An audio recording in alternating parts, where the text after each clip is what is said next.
ระเลขและตั้งกรมไปรษณีย์ขึ้นเริ่มรับฝากส่งจดหมายเป็นการทดลองเมื่อพุทธศักราช 2426 ที่ทำการตั้งอยู่ณตึกใหญ่ริมแม่น้ำเจ้าพระยา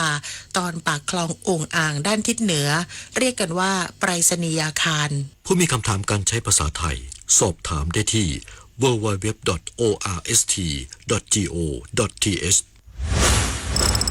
นายจ้างคนต่างด้าวหากลูกจ้างลาออกเลิกจ้างหรือหลบหนีต้องแจ้งการออกจากงานให้นายทะเบียนทราบภายใน15วันนับตั้งแต่วันที่ออกจากงานฝ่าฝืนมีโทษปรับไม่เกิน 20,000 บาทสอบถามข้อมูลได้ที่สำนักงานจัดหางานจังหวัดสำนักงานจัดหางานกรุงเทพมหานครพื้นที่ 1-10 สายด่วนกรมการจัดหางานโทร 1694 รวมสร้างรอยยิ้มเพื่อการเติบโตอย่างยั่งยืนวันนี้ธรรมะเพื่อชีวิตเสนอเรื่องวันและเวลาโดยพระครูสังฆกิจพิมลความจริงแล้วเรื่องของวันเวลาเนี่ยเก่าใหม่นี่เป็นเรื่องสมมุติเพื่อที่ว่าเราจะได้นัดหมายสื่อสารกันได้อย่างไม่ผิดพลาดไม่เสียหายแต่เราอาศัยความสมมุตินี้เองมาเป็นเครื่องเตือนสติเตือนใจก็ได้เพราะจริงๆแล้วเนี่ยปีเก่าปีใหม่เนี่ยก็ไม่มีหรอกเนี่ยเพราะอะไรเพราะว่าขณะนี้ใหม่เดี๋ยวก็เก่าอีกแล้ว คือไม่ได้คงที่แน่นอนเราเพียงแต่ว่านัดหมายกันว่า60วินาทีเป็น1นาทีนะ60นาทีก็เป็น1ชั่วโมงนะ20ชั่วโมง1วันเนี่ยเราจะได้นัดหมายกันสื่อสารกันได้อย่างถูกต้องเรียบร้อยความจริงแล้วมันก็มีแค่สว่างแล้วก็มืดสว่างแล้วก็มืดอย่างนี้มาต้องนานแล้วแต่แม้ว่าจะเป็นเรื่องสมมุติเราอาศัยเรื่องวันเวลาเรื่องเก่าใหม่ให้เป็นประโยชน์ด้วยการที่เมื่อสิ้นวันสิ้นเดือนสิ้นปีเราก็มาตรวจสอบทบทวนชีวิตของเราว่าชีวิตที่ผ่านมานั้นเป็นอย่างไรบ้างชาติศาสนาพระมหากษัตริย์คือรากฐานของความเป็นไทยร่วมกันสืบสารปกป้องและภาคภูมิใจในสถาบันหลักของชาติเพราะความมั่นคงของแผ่นดินเริ่มต้นจากหัวใจของเราทุกคนรักชาติรักษาศาสนาเทิดทูนสถาบันพระมหากษัตริย์รวมพลังความรักสร้างชาติให้ยั่งยืนความยุติธรรมเป็นพื้นฐานของความสงบสุขหากปรารถนาจะให้ประเทศมีความสงบสุขก็ต้องอำนวยความยุติธรรมให้แก่ประชาชนพระบรมราโชวาทพระบาทสมเด็จพระเจ้าอยู่หัวจบข่าวกนิกาแก้วใสบรรณาธิการข่าวทิติมาอินกล่ำและอานนท์นันตะสุคนอ่าน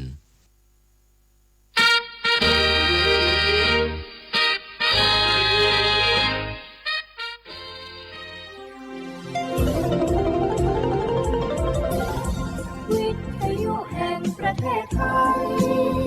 ให้ความรู้คู่ความสุขสถานีวิทยุกระจายเสียงแห่งประเทศไทยจังหวัดเชียงใหม่ AM 1476 กิโลเฮิรตซ์สถานีวิทยุภาคภาษาชาติพันธุ์แห่งเดียวในประเทศไทยที่มีความทันสมัยเชื่อถือได้สร้างอัตลักษณ์กลุ่มชาติพันธุ์สู่สากล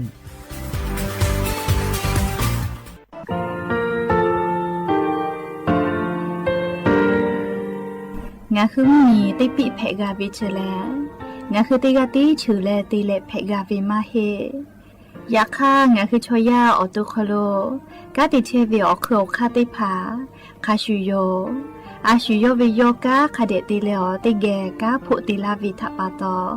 งาคือชอยาอาสติกาวิโยงาคือออตุคโลออคือคากาติเชวิอือเวอีเวมาโกติยาลิเลทอกาอายีอือเวคาชเวเพวิโย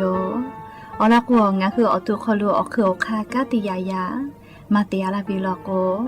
งาคือชอยาทอกาอาสติมากาวิคาชูงาคือมีติปิเพกาวิเจแลงาคือติมูติสติเพเลอติกาลิเลอาชูโยเวอวูปุตาเวกันติภาคาเสติเกคาเดกากาติเชวิทัปปาตองาคือมีติปิจคิเพลากาวิโยเชแลงาคือเทจโมโคค่ะงาคือมียาถาตอคปิลาตาเวปุลาเวติเจเสนีเสหปามัชหปานิงาติเจออกขอทามัววิทยาลัยวิชาการศึกษาประสามิตรโกเวออคโลจากเกรทาเทจโมโคค่ะงาคือมียาถาปิยาลาตาเวตอคติพายโย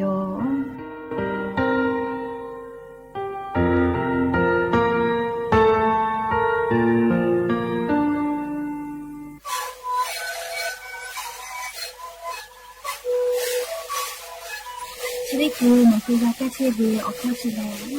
แล้วบุคคลตัวคือออกดีตัวแบบที่ไหนเอ็มนาบาเต็งที่โอหาสุดที่เขาคิดเฮ้เล่นเล่นหลอกพ่อออยาก็ชิเป็นนาลีตัวแล้วที่ชิ้นนาลีเล่นถือไปออยาที่นาลีเคยแต่แล้วก็มันเข้าขยันเล่นเล่นแล้วบุคคลก็ชิบีและงานแล้วบุคคลก็ชิสมาในข้าวโบในดีโจ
บุดาจาวิโย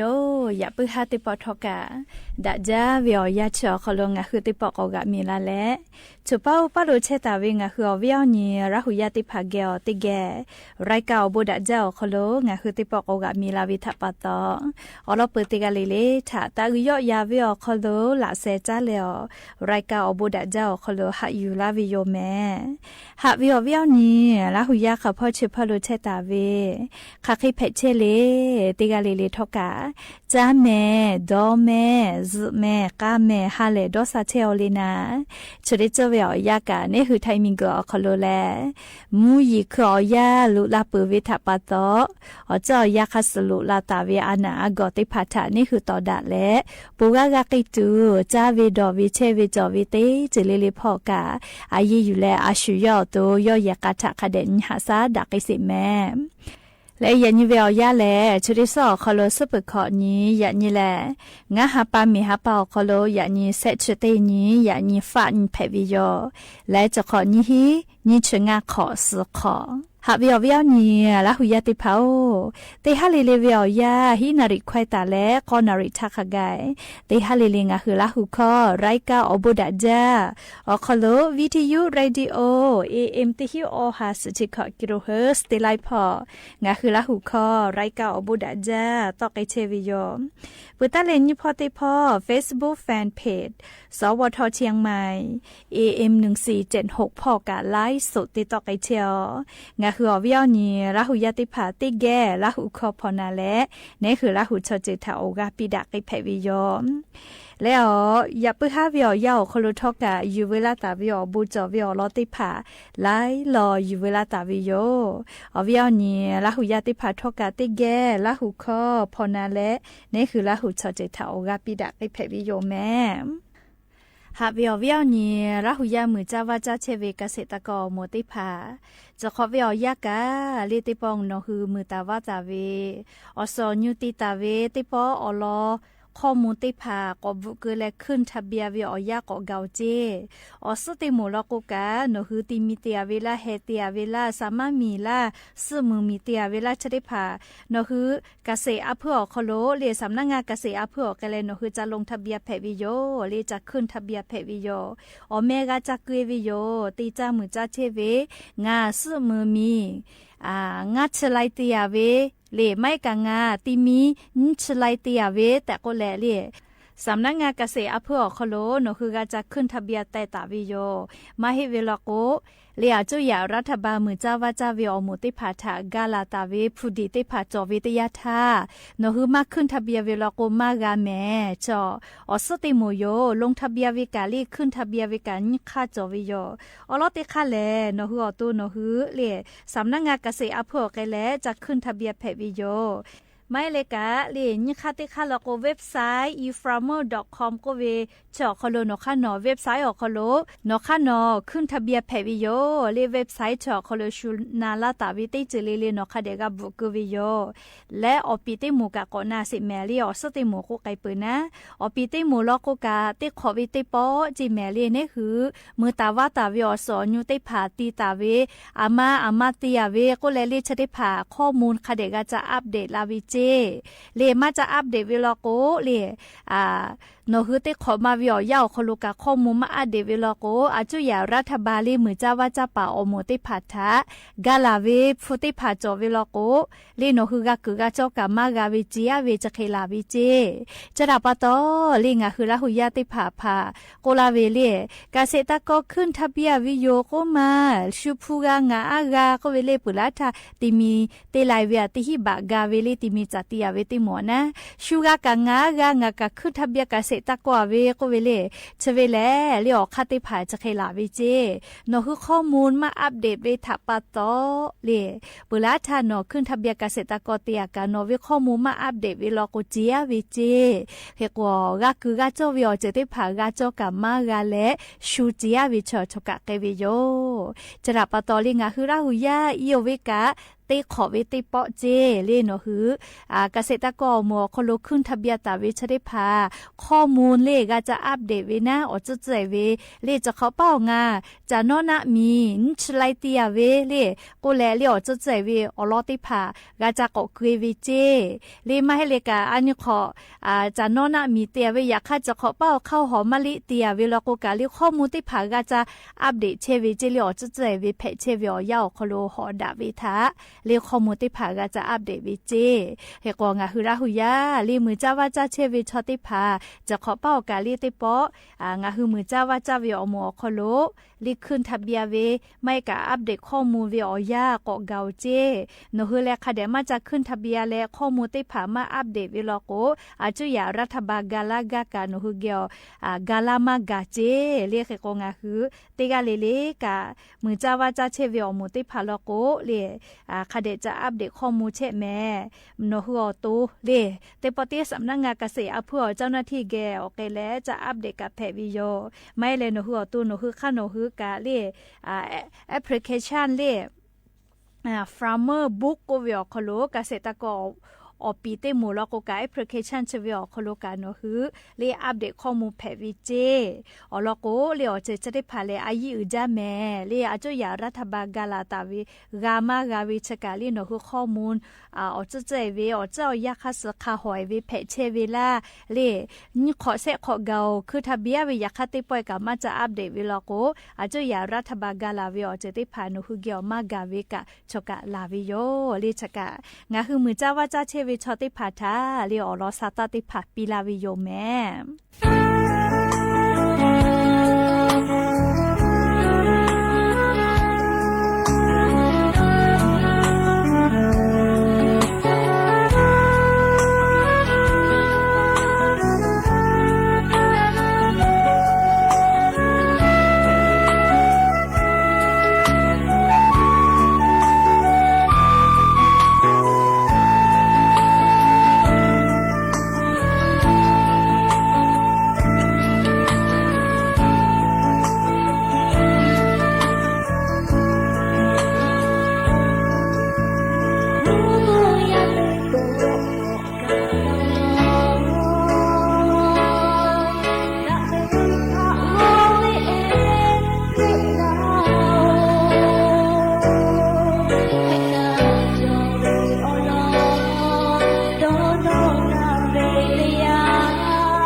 ชิติตาเจสัจจะพ่อเวอลอติพายุ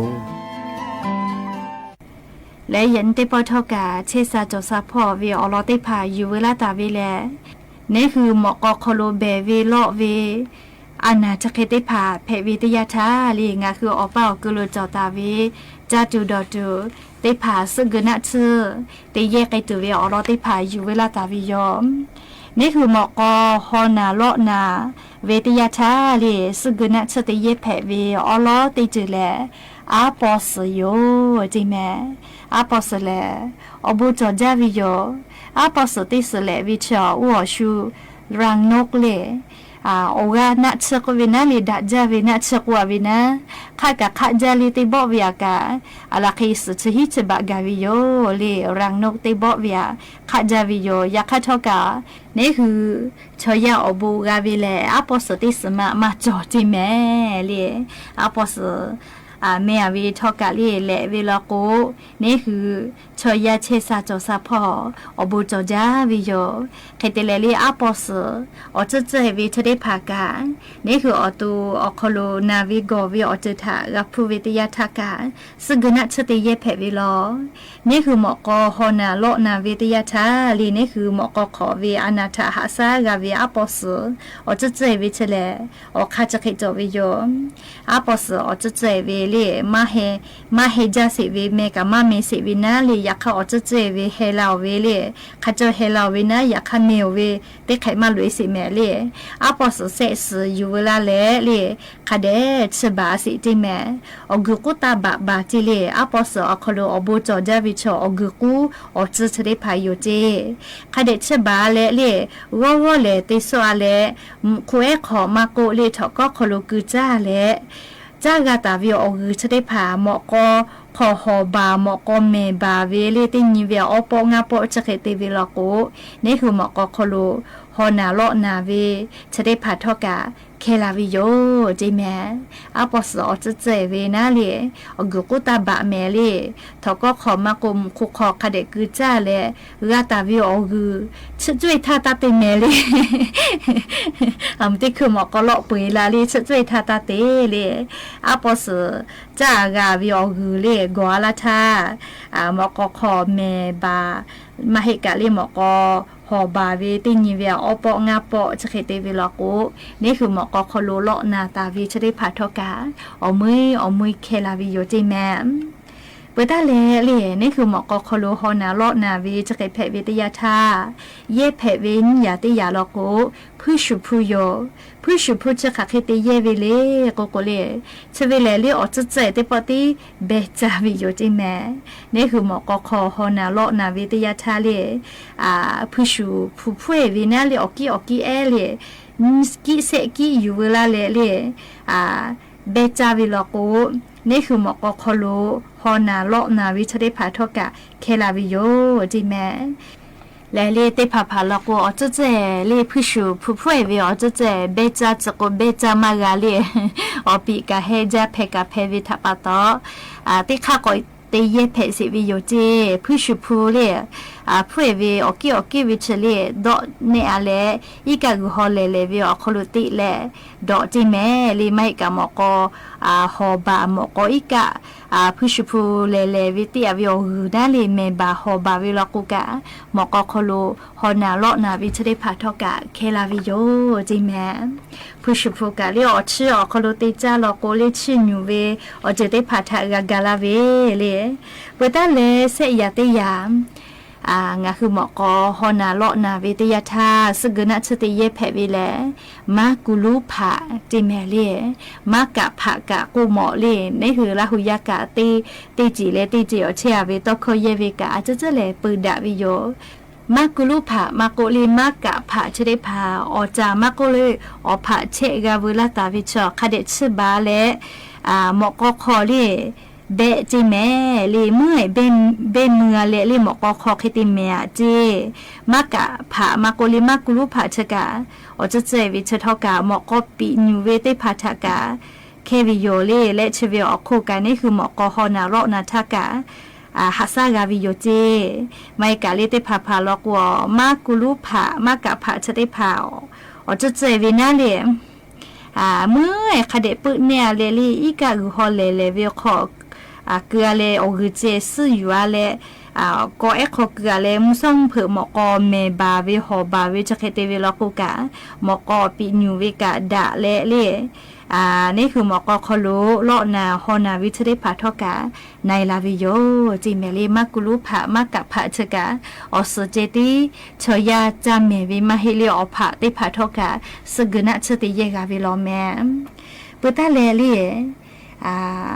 อเลมุตยาลอโกมีสโยลีมีสจะเท่ากะลีงะคือมอกอฮอนาเลาะนาเว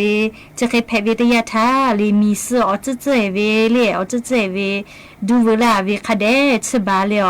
อกิลิติโซอาเลลีนี่คืออจับปึกขอเนาะมอกอเลาะนาฮอนาคือฮาแต่มาโกลีมอกอจีมอกอเจ้าอุวิอจะเจเวลีมีสอจะเจเวอยู่เลเนเปียเจลีเนเปียเจเนียโกขวากืออตีมาโกเล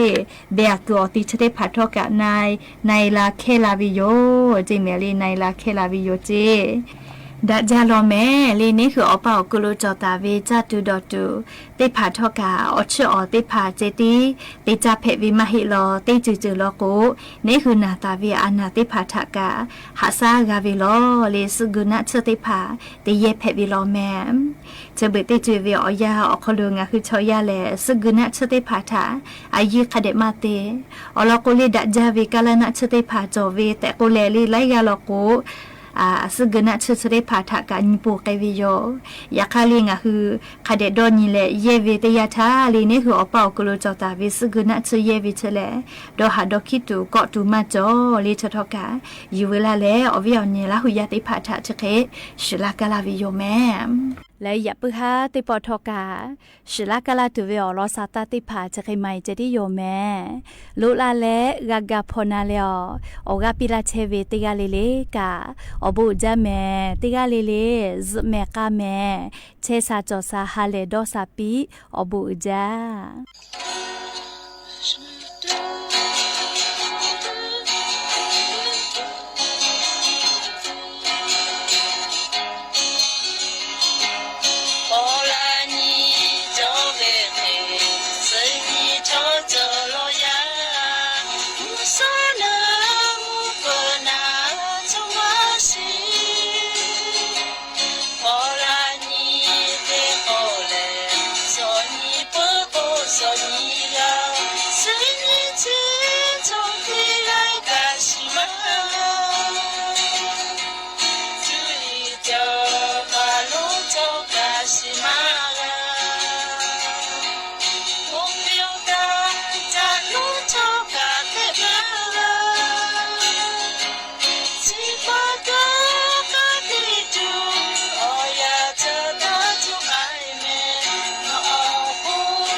สถานีวิทยุกระจายเสียงแห่งประเทศไทยและเครือข่ายทั่วประเทศเสนอข่าวต้นชั่วโมง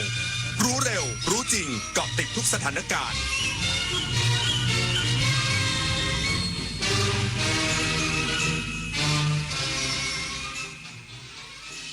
รับฟังข่าวต้นชั่วโมง 21 นาฬิกากับอานนท์นันตะสุคนครับ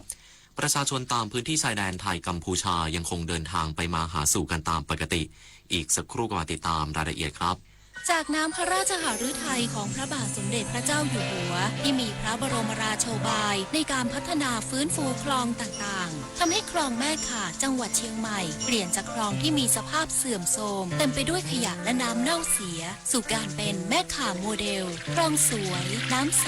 ไหลดีชุมชนมีสุขต้นแบบโครงการจัดการคูคลองในแหล่งชุมชนเพื่อสภาพแวดล้อมที่ดีและพัฒนาคุณภาพชีวิตของประชาชนอย่างยั่งยืน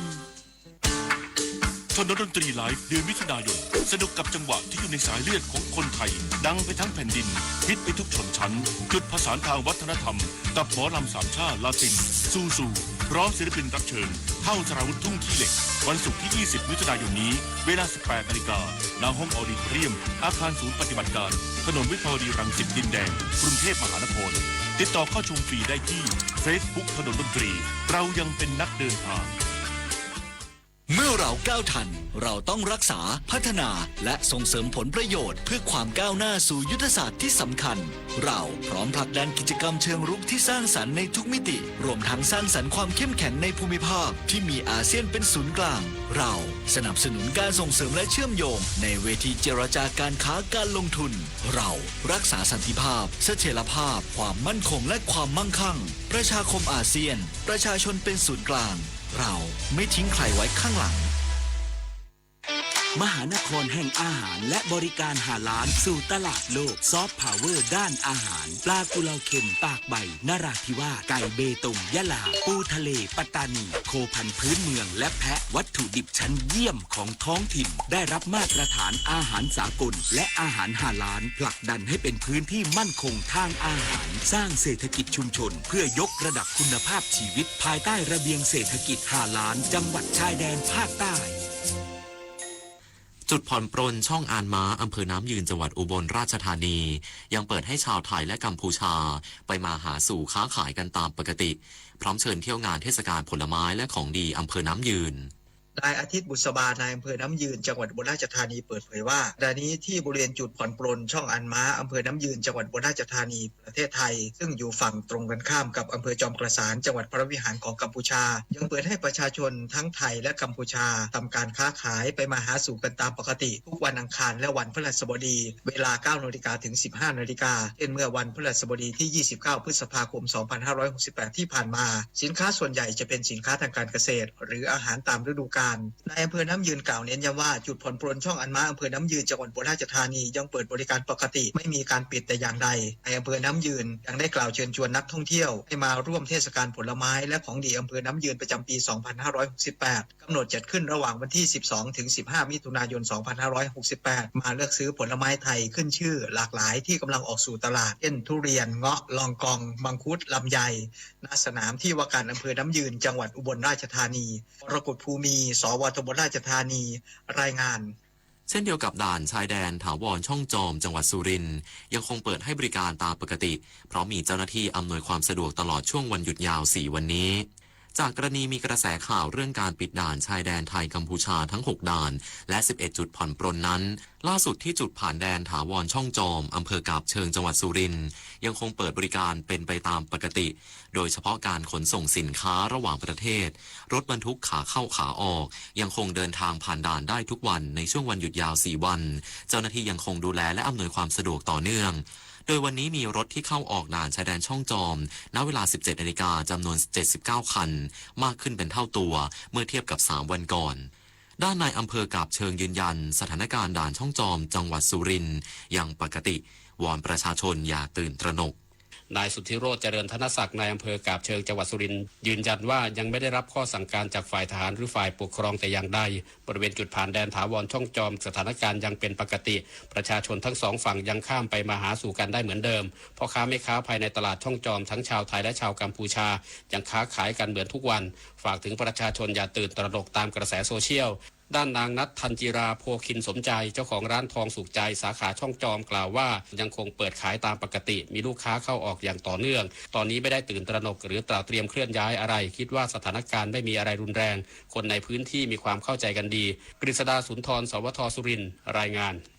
กรมวิทยาศาสตร์การแพทย์เผยผลตรวจทางห้องปฏิบัติการมาตรฐานยืนยันน้ำประปาหมู่บ้านผักปลาพื้นที่ลุ่มแม่น้ำกกแม่น้ำสายและแม่น้ำรวกพื้นที่เฝ้าระวังในจังหวัดเชียงรายปลอดภัยไม่พบสารหนูปนเปื้อนเกินค่ามาตรฐานนายแพทย์วัชรพงษ์คำล่ารองอธิบดีกรมวิทยาศาสตร์การแพทย์กล่าวถึงผลการเฝ้าระวังและตรวจสอบคุณภาพน้ำประปาหมู่บ้านและอาหารจากแหล่งน้ำธรรมชาติในพื้นที่ลุ่มแม่น้ำกกแม่น้ำสายและแม่น้ำรวกพื้นที่เฝ้าระวังในจังหวัดเชียงรายว่าจากที่มีการวางแผนตรวจเฝ้าระวังโลหะหนักต่อเนื่องไปจนถึงเดือนสิงหาคม 2568 โดยเก็บตัวอย่างน้ำประปาหมู่บ้านพืชผักและปลาจำนวน 4 ครั้งตรวจด้วยเทคนิค ICP-MS ซึ่งมีความแม่นยำสูงผลตรวจครั้งแรกจาก 80 ตัวอย่างพบสารหนูตะกั่วและแคดเมียมมีปริมาณน้อยกว่าค่าที่กำหนดส่วนกรณีวานนี้ประชาชนพื้นที่อำเภอแม่สายจังหวัดเชียงรายมีผื่นแดงหลังใช้น้ำบ่อในครัวเรือนได้ตรวจสารหนูเบื้องต้น3จุดไม่พบการปนเปื้อนพร้อมคัดกรองกลุ่มเสี่ยงเพิ่มเติมและตรวจน้ำบาดาล6จุดส่งตรวจห้องปฏิบัติการพบค่าปนเปื้อนอยู่ในระดับปลอดภัยนฤมลอุดมพรรายงานจบข่าวอานนท์นันตะสุคนอ่านรับฟังข่าวครั้งต่อไปเวลา 22:00 น.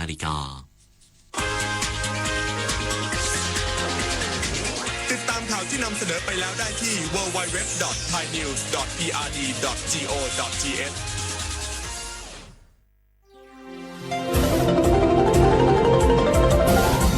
วิทยุแห่งประเทศไทยให้ความรู้คู่ความสุข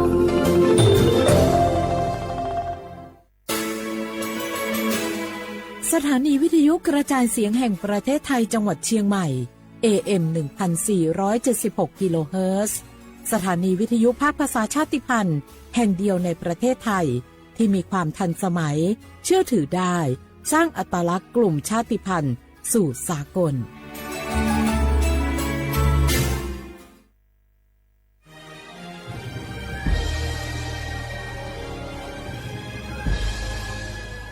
เกิดเป็นคนไทย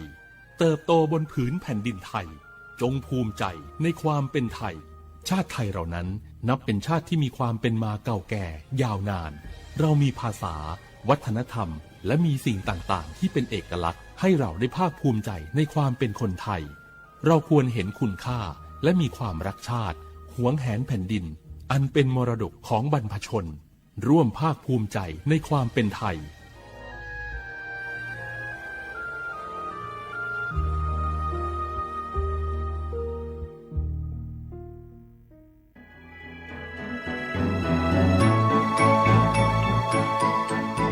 การปกครองระบอบประชาธิปไตยจะมีความมั่นคงก้าวหน้าเพียงใดขึ้นอยู่กับการที่ประชาชนในชาติรู้จักสิทธิเสรีภาพทำหน้าที่ตามความรับผิดชอบและมีคุณธรรมเมื่อมีความคิดเห็นที่แตกต่างเราจึงต้องเรียนรู้และแก้ปัญหาไปด้วยกันด้วยความสามัคคีปรองดองของคนไทยทั้งชาติเพื่อก้าวสู่ประชาธิปไตยที่มั่นคงรู้สิทธิรู้หน้าที่ตามวิถีประชาธิปไตย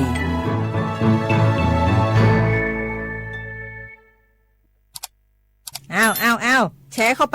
ปบะอ่านเลยกะแก้วกับผมก็ดูอยู่นี่นะเจนี่มันก็เป็นโลโก้ของหน่วยงานราชการนะนี่เข้าไปตรวจสอบเป็นยังว่ามาจากหน่วยงานรัฐแต่ก็ระวังก็เป็นเหยื่อเข้าปลอมเนอะเอาฉะนั้นเลยก็นี่ใจถ้าบัตรตรวจสอบไม่ชัดเจนนะแต่ที่จะได้ประโยชน์กลับส่งผลกระทบสมัยนี่มันหลอกกันง่ายนะหลอกเรื่องการทับซิปนั่นนี่โน่นเพื่อให้เขาไปกรอกข้อมูลส่วนบุคคลแล้วก็เอาข้อมูลเหล่านั้นเนี่ยไปทำธุรกรรมต่างๆหรือแม้แต่หลอกให้คลิกลิงก์สารพัดที่มันจะทำนี่นะถ้าอันโหจะเนี่ยจะได้ดีนี่เจนี่อย่างแรกเนี่ยต้องตรวจสอบข้อมูลให้ชัดเจนจากหน่วยงานรัฐเหี่ยก่อนข้อ2ต้องมันติดตามข่าวสารหูเต่าตันและข้อ3ต้องมีสติไม่ได้เจืออย่างง่ายๆนะเพราะว่าพวกมิจฉาชีพมันจะใจความเจือความศรัทธาความโลภและก็ความกลัวมาหลอกคนทำให้หลายคนตกเป็นเหยื่อเฮาก็ต้องแบบเป็นส่วนหนึ่งในการตกเป็นเหยื่อหรือแชร์ข้อความอันเป็นเท็จบางอันเนี่ยเฮาก็จะมีความผิดใดอยู่ดิ้มว่าดีหาเหลืองติดคุกละแก้วนี่นะ ขอโทษครับเจ้ รู้เท่าทันป้องกันการตกเป็นเหยื่อจากแก๊งหลอกลวง ปรารถนาดีจากสำนักงานประชาสัมพันธ์ที่ 3 กรมประชาสัมพันธ์ค่ะฮัลโหลสวัสดีครับพี่น้องอายุอันนี้เดือขยาวโฆษณาไกกะกอสถานีวิทยุกระจายเสียงแห่งประเทศไทยจังหวัดเชียงใหม่พปานเนอบีเคฮอมอนาแอออนหลิญาเมเจสถานีวิทยุกระจายเสียงแห่งประเทศไทยเฮนาอย่าซินุกอนบีดูอย่าล่อนแต่ช่วงหางละหาเชลกับปจักกันเนดูพ่ออีสอนนี่กามาเล่าเนกามองขากากาอีกุญญาอายุเนียวโฆษณาบีเกหมอญาแลนึงมาอ้อนนานากาไงเหลียวเนไงชอนยังอายุเนียวนากาสัมโบนาขอนี่จำยองาซุงมีสีโกจำยอโปเย่และงาเดใจที่โบนาขอนี่จำยอเวนี่มีโกเย่งาสีเวและงายีเนียวมาเจอเกญานี่รู้กันไหมสิทธิบัตรทองหรือบัตร30 บาทเป็นสิทธิหลักประกันสุขภาพตามกฎหมายที่ช่วยคุ้มครองคนไทยทุกคนให้เข้าถึงบริการสุขภาพที่จำเป็นโดยไม่ต้องเสียค่าใช้จ่ายเลยนะครอบคลุมทั้งการรักษาพยาบาลการป้องกันโรคการฟื้นฟูสมรรถภาพทางการแพทย์เรียกว่าช่วยให้คนไทยอุ่นใจกันเลยทีเดียวสอบถามเพิ่มเติมสายด่วนสปสช1330ข้าชอแม่น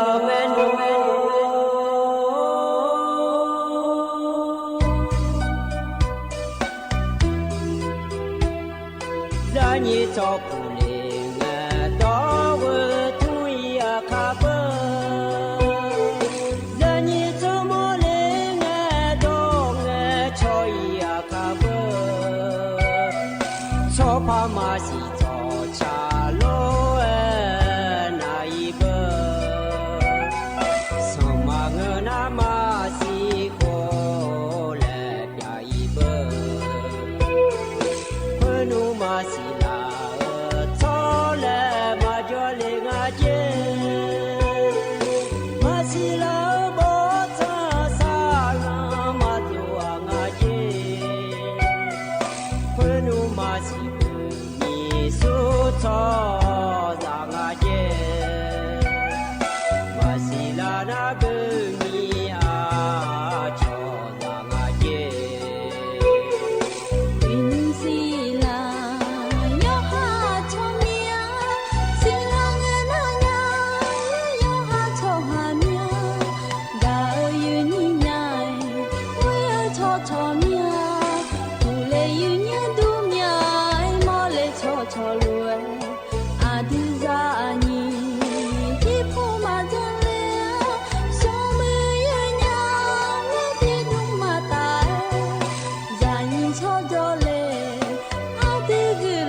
Mas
တဲ့နဲ့ရှာစံပေါ်နီဖြူရှင်ရောကံမာယာငါမငါတာမိကမငနာယူကရှောနာအဒါမန်တဲ့မောညာအာဂျီရေရှိနာလီနာဟာငယ်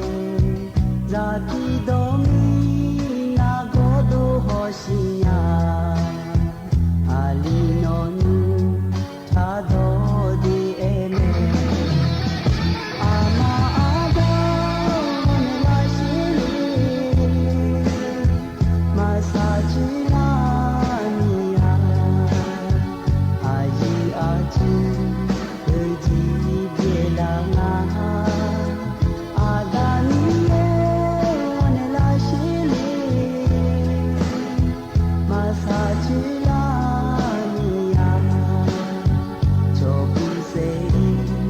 မာလေနီလာညာ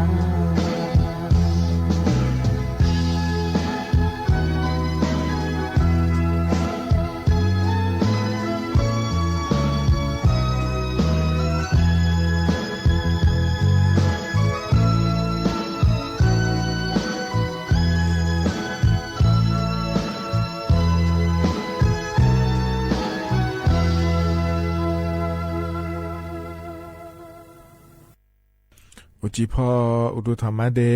เยนิโยอานาลุเนลอเยนิโยยุมจิกะดูจอนเจอโกนงานฉลาแมเยนิโยวันเสาร์เงินงานในเยนี้ถึงไม่ได้ยุมจินางานแน่อายุเชื่อเหมือนแน่ที่ขอรู้จอดามาเยนิโยเยนิโยมีอะไรรอเยนิโยจอนเขาจอล้อเนี่ยอยู่หากายอยู่หาย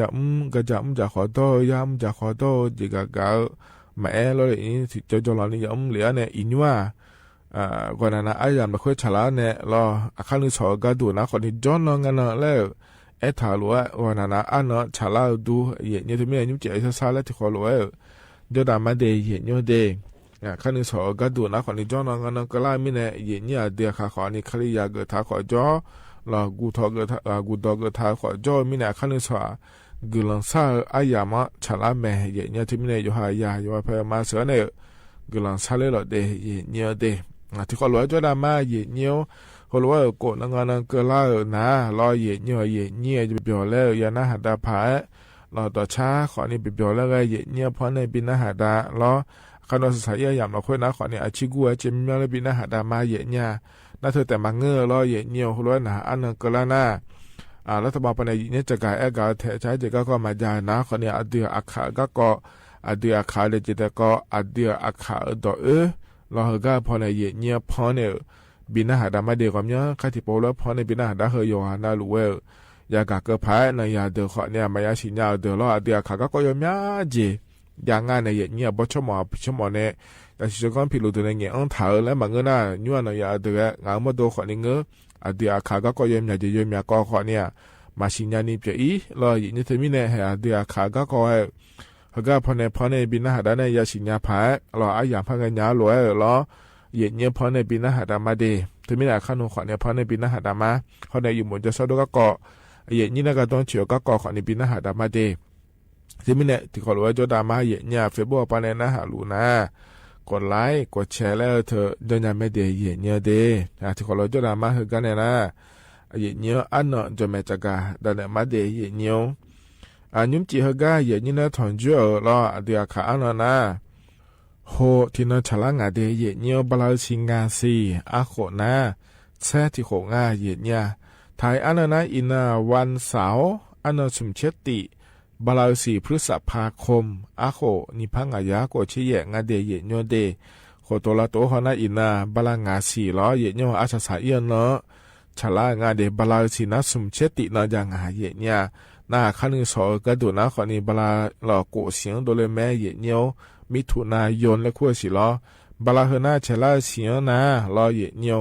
เธอเนี่ยสุมเชนยางง่ายเยเนียว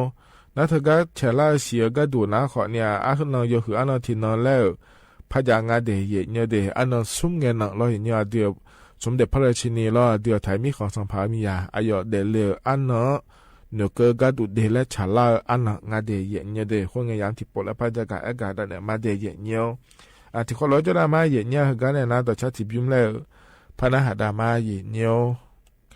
ยิ่งมันก็พนักบินหาดาเหน่าอายุบุดอนเนี่ยชาต่อชางาเด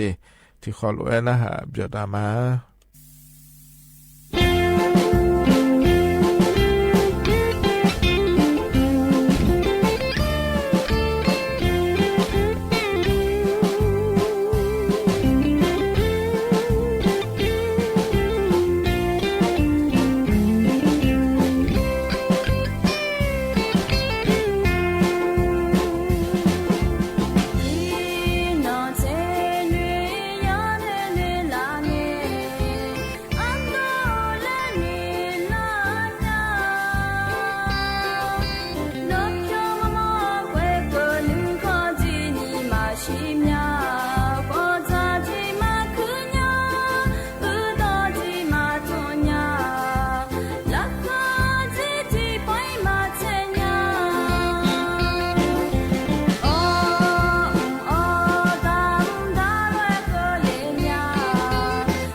ดอจ่าฮึกะจักเกอฮือนาขอนี่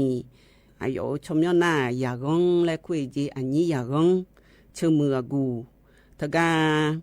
ปาและเหนียงจอยจีทักขี้เหลียงรออันน่ากะดอจักเกอฮือนาขอนี่อาบอทูชื่อมือกูอาโควิเชอุโคขอลามีนวัที่นี่เชอุเงินนเสียจีอันน่าวันจังเงินวัที่นี่เงินบาลาสีกูเสียงสิเลวัที่นี่เงินอายอลบยุ่งสหายมาเจเธอมีแน่อายอมาสิเฮอายอเอทายาเธอหนาขอนี่อายอสินาโยวานาลูจากการในบิลาเกออายอสิญาเดออายอชอยมีจอยแลตัวโลเอเจยืเนี่ยอายอชอมังเงอขอนี่อายอยืนี่โลอายอยาเนสิญาเดอโลอุปมันเนสิญาโลอากาจอขอนี่ si nghe cho yo na lu bi cơ mỏ mie chả thưa nhúng ngã chả cỡ lúa thì chả cỡ này lòi dư nhiều thì bố phải mà này nhá đi cái chẳng lẽ gà ná khỏi ni ayo phải dê anh ya gong chơ mưa gu ayo abo thu chơ mưa gu vừa chế hồ khó la thưa cái bà lẽ nhỉ ăn cho tha khi liền lo mi nào thì nhỉ chế vừa nghe nó xí cả dê ana si bu nghe cho yo na lu la cái này là lẽ yo này xin nhà ở từ ho yo nhưng đòn này xin nhà ở từ khỏi ni lẽ ngàn này như what thì nhỉ bà lá si cổ xiang sự hay mà gì như nhà hư thì chắc cái này lo như nhiều thế na đó cha gì nhiều phần này bị na hạt đào lo yo anh halu ye na hạt biểu đôi gì nhiều ai dự bút đòn nè cha đó cha ngày đây gì nhiều đây gì nhiều ina cho nó giờ cổ nó cứ làm mẹ gì nhiều yom nhà na còn này nó cá ni lo cho nó chỉ cho nó ni lo lệ ni yo ha ga yo ha yam lạ lo yam chả khó đôi cái chả chả khó đôi chỉ cả mẹ lo lệ ni yam lá này khăn lưng sầu còn là ai yam chả làm như chỉ xa lên na hại cho tôi lo thì mình này lo lệ ni cái đam bé yam là khơi na ngày này các con chả cáiเลยcho mẹ bị na hại đam đây nhiều đây lo dùng cái cho dùng cái lại còn nghe lo lệ như cho nhà cả lo nhiều nằm ở đó cái lo mẹ lo khơi mẹ dùng mưa mà như nằm ở đó rồi dùng nhà dễ lệ chẳng ai lo này như cái số họ cao nừng cái số họ cao ha rồi Y20แล้วครัวขอนี้จะแล้วรอเยอะเนียวที่มินเฮก้าก็ยุ่งละเยอะเนียวจากะดันเนี่ยเดเธอเนี่ยเยอะๆดอนยางาโลแล้วรอเยอะเนียวยมยาขอเนี่ยนอยดอหะเยอะเนียวแล้วงาโลเฮอเจนำมาดอนยามาเสเลยเฮอแล้วรอเดือไทยมีขอบีปาเธอเหมือนอย่างนี้นะขอนี้เธอนำมาดีเซลเขาเนี่ยนำมาเบนซินแล้วไงเยอะเนียวรอนั่นนำมาเบนซินเธอนะขอเนี่ยคูบานาเบนซิน9195แล้วจะแม่ล้อได้ยุ่งนับเบนซิน9195เธออยู่ข้ามาพัดจะแม่ดีแก๊สโซฮอแล้วคู่ยุ่งไงยุ่งมาเดือไทยมีของเราคุยรอเยอะเนียวหน้าโลกาบะแล้วเธอนะขอเนี่ยเหมือนอย่างนี้นะขอเนี่ยนำมาดีเซลแล้วก็ขั้วเธออยู่ไม่ได้อย่างนี้ดีเซลนั่นว่าจะยาเจียเดเราสมเชื่อบะเธอเรามาเผื่อกันแล้วนี่เชื่อจิโลแล้วเราอย่างนี้ขอเนี่ยแก๊สโซฮอน้ำมันเบนซินว่าปากระตุลนั่นว่าอาจจะอยู่เผื่อนั่นนำมาดองเงี้ยเราอย่างเงี้ยเถียนเราลุยเสือเยอะละนะคนนี้ฮะเงาโลเฮนำมาเจียดองอะไรเฮล่ะเนี่ยรถเก๋งขอนี่เราอย่างเงี้ยรถเก๋งขอนี่ที่เจียน่านำมาดีเซลขอดองยาเดย์อย่างเงี้ยเดย์ถือว่ามาสด้าและขั้วเถื่อเราอย่างนำมาดีเซลดอนยาอย่างเงี้ยเบนซินแต่มาเงือเรานั่นนำมาดีเซลดอนนะคนเนี้ยอาจจะยาเจไม่แน่อย่างเงี้ยส่วนอันนี้เกิดว่าเราเธอไม่แน่หรอชอเช่งเงี้ยหรอแต่ก็โรยเยอะเงี้ยขอเนี้ยโรมือสองมาเยอะเงี้ยมามาชนเนงอเธอเยอะมารอเยอะเงี้ยเธอก็นำมาดอนเฮก็เดินบนทางไหนจะไม่เยอะเงี้ยนำมาดอนดูเราเยอะเงี้ยเธออัดเดือดร้อนเดโลเฮกาอาเจดอนยาก็ดูงาแล้วรอเยอะเงี้ยโลเคขอนี่เงี้ยแม่เยอะเงี้ยเขาก็นำมาดอนก็พอหับชุมก็หยิบปาดอนทางไหนจะแม่เยอะเงี้ยเดนโอโลเดนามาดีเซลยยุ่งงาเดนโอโลเดนามาแก๊สโซฮอ91โล95โลE20โลแล้วยยุ่งงาเดและบุญทานเลยจ้ะแม่ที่มีนาตกะเธอเดือขอในขอเนี่ยตกะนามาดองกายในบิดองอย่าแม่เราอเดือไทยมีขอเราเคยเราหน้านัวยมยามีขอในน้ายมเหมือนเสียเนี่ยอเดือนามาดองตัววิเกินน่ะอเดือตกะเวนะฮะนามาเจกเลยและนามาเจดองเลยและหาเลยดองไหนบ่รอเยอะไอ้ขอเนี่ยเมื่ออยู่หัวเดือดมีขอเดือดนั้นไม่ใช่หัวเยอะหรอยมยามีขอเราคุยอยู่หัวอินเดียดองอีอาเดียเยอะเดอยู่หัวนำมาหัวชุมเธอพอเนี่ยอยู่หัวดองเยอะเยอะอเดือดไทยมีขามากาสิเราว่าเกิดน้าขอเนี่ยเรานำมาให้แม่เลยเกิดมาเยอะมาแล้วดองเนี่ยเส้นหน้าตาแล้วเหรอก็ดองอาจจะไหมเราถึงไม่เนี่ยไอ้เนี่ยไงยังมือเผาอยู่รอได้ยังไอ้ฉันเนี่ยเจริญไงขอเดียวมีโปเยอะเยอะนำมาดองบังอาเจแล้วขอนี่ยากแม่เยอะเนียวเรานำมาดองบ่อนะอายุจังก็ดูงาแล้วก็นะขอเนี่ยจะมาเจ้งงามาตัวเราหน้าว่ามาดองบ่อยกมาดองบ่เสียจะมีแน่งาแล้วก็ได้นำมาดองดูอีกเกินนะเฮ้ยจะมาเจ้งเรานั้นนำมาแก๊สโซฮอ95แล้วกูเธอดองบ่รอเยอะเนียวนำมาแก๊สโซฮอ95แล้วกูเธอดองเดแล้วเนี่ยนะขอเนี่ยเฮ้ยอามีบาทแล้วเนี่ยนะอุปพจุหอยรอนำมาดองอามีนี่จริงอามีนี่ก็เลยงาเลยอุปพจุหอยอย่างเงี้ยเฮก็ชัวร์ไงรอ อาเดินสตาร์มาลาจางแล้วขอในหัวก้อนในศิลาข้อในนามาเจดองอะไรหัวก้อนในหอมมันยังดีมาเนาะเธอมีเนี่ยเราง่ายอยู่โป้น่าลุชูหอมมาเนี่ยเธอเนี่ยเจรังเงยขอเนี่ยกันไม่หรอไงยาบาดองกาที่ยาบาดแต่เรื่องไงเจนี่ยาบาดแต่เรื่องไงเจแล้วเราเนี่ยสตาร์ลาจางเฮ้ยอยู่กันน่าลุยังอะไรขอมังเงยขอเนี่ยเจรังเงยฮัลโหลว่าตะกอดละหอมีเนี่ยอยู่จอน่าลุยังไงก็มาโดนน่ะหรอเธอมีเนี่ยเจรังเงยถือว่าที่โป้แต่ก็มาดองบอกหาเสียเนี่ยขอนี่ที่กันน่ะหรออายุเงยชอนำสียอลแล้วมันเงยในมินมาเสียก็นำมาดองละหรอน่าหาบ้านเนี่ยมาเสียหรอนำมาแก๊สโซฮอล์เดี๋ยวดองกันนำมาเบนซินดองเนี่ยเยอะๆสูงอ่ะก็มาแล้วรถเก๋งที่ก้านะรอเยอะๆเธอนำมาดีเซลแล้วคู่เธอดองอย่างอ่ะเยอะๆรอเธอมีในเหตุดองบ่เนี่ยเรานำมาดองเดินน้าคนนี้มีอย่างนี้นะรถเก๋งนะ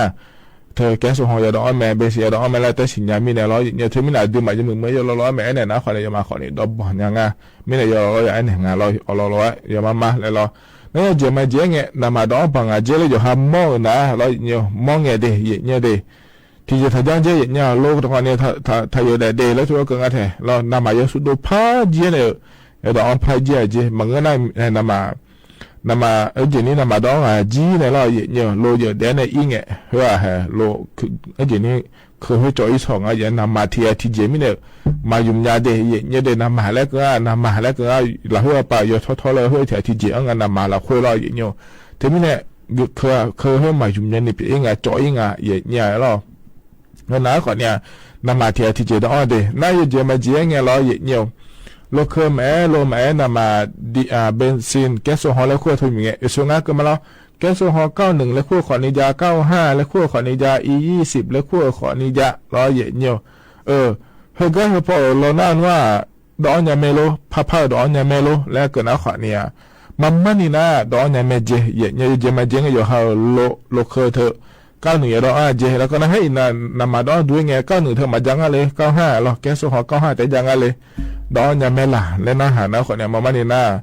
ดอนยาไม่ได้เราตัวก็ง่ายแต่เนี่ยขอนี่เราเนี่ยเฮก็ช่วงก็เรานำมาหับชุมเฮก็นิปัดบัวทันยังอ่ะเฮโลเฮกันนะแกสหก็5ดอนเดย์20ดอนเดย์แล้วเราเนี่ยเฮก็บัวท้าลอยดอนยานะมือเจเนี่ยจะมีนังอะไรก็น่ะยมาเคยจนโดเลยเฮโลเฮหัวกาดูเดแล้วจนโดเลยมีเนี่ยเราเนี่ยเธอมีเนี่ยเราแก๊สโซฮอล์95ปีดอนนะ95แต่ดอน20ดอนนะขอเนี่ย20ดอนแล้วเราเนี่ยเขาโลดอนนะมือเจขอเนี่ยช่วงนั้นก็มาที่ปัวนะโลละเนี่ยนำมาจิงอะไรแล้วเนี่ยก็เดินหาก็มาดอนนะขอนี่พายยังงาแล้วเราพายยังงาพลายยังงาแล้วให้พายเกินเนี่ยเราเดี๋ยวโล91อย่าดอนหา95มั้งมายังงาเจแล้วก็มันนี่นะดอนยาเมโลแล้วนะขอเนี่ยดอนยาเมเดเลยเนี่ยงานในอย่างนี้ขอนี่อย่าป่วยเนาะนำมาดอนด้วยเนี่ยเจน่าลุจานะอยู่ฮาโลละคุยอยู่ฮาโลพิมพ์บัวทาลวยดอนเดลังอ่ะนะ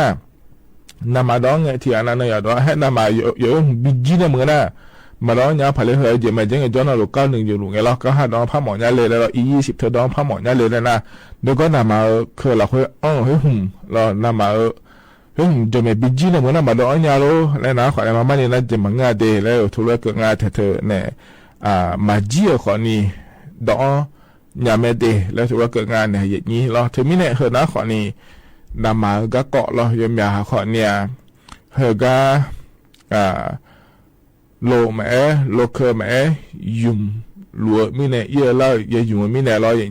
นี้ที่อันน่ะเนี่ยดอกเราเลยอย่างนี้เธอเนี่ยอีหลังเนี่ยนำมาดอนดูมาจากอยู่ฮะเนี่ยอย่าจนเราดอน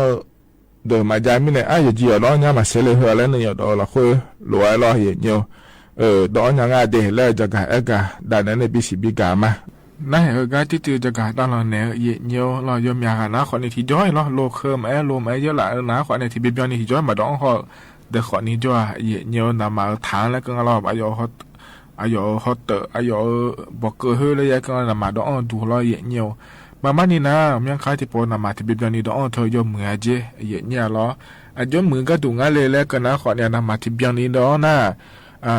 นำมาเขาเตอให้เราเนี่ยฐานให้เราเนี่ยสมคอมาเขาเรียกเดแล้วทุกงานที่เนี่ยไอ้คนเนี่ยมีคนในที่ยาโลนี่ยาโลแล้วเราโลแม่เราโลเคอร์แม่เรา โทโลแต่ดอนนี่สิยอมมาดอนเปียนะเฮหัวนะว่าจือยายังงาเดแล้วตัวก็งาแทเยเนี่ยหรอเธอเนี่ยสมขอคอเลนยังงาเดแล้วรอเยเนี่ยเธอมีเนี่ยแกยานะก่อนเนี่ยยังค่าที่โปรอตามมาเธอดอนเปียยุ่มเดโลแม่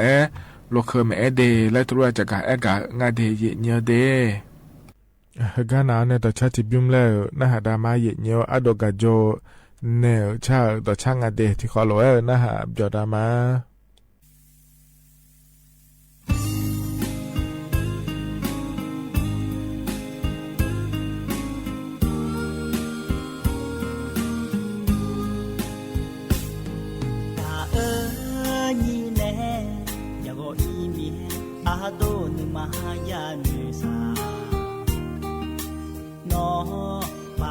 Ado yang munya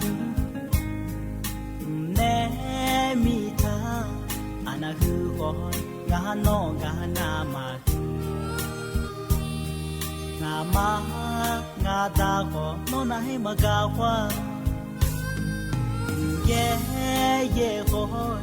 na cha chu boy nya bi ju ju ya nu sa no mata ado Udi yu ho yu mama nge ani joga tela nya la do yo mai yu nya ku te mo ine ka ni ho ni ma mo ho e ji ya mo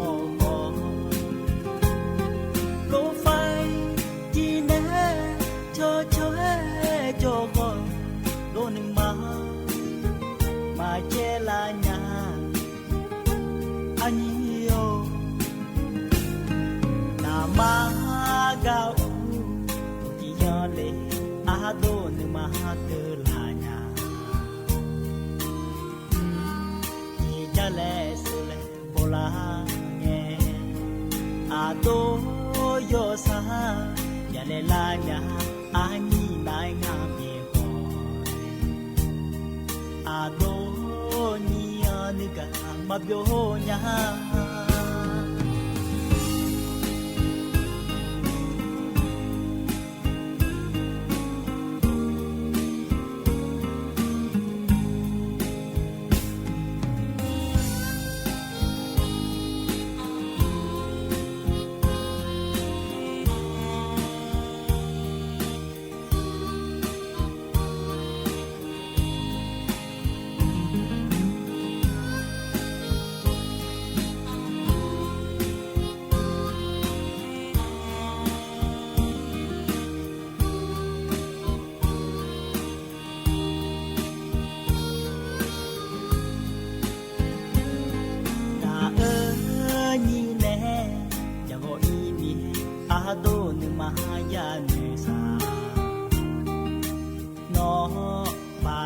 ado yang munya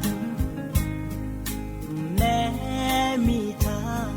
anahu boy ngano gana ma ngama ngada ko no nai magawa ye boy na cha ju boy ya bi ju ju ya nu sa no mata ado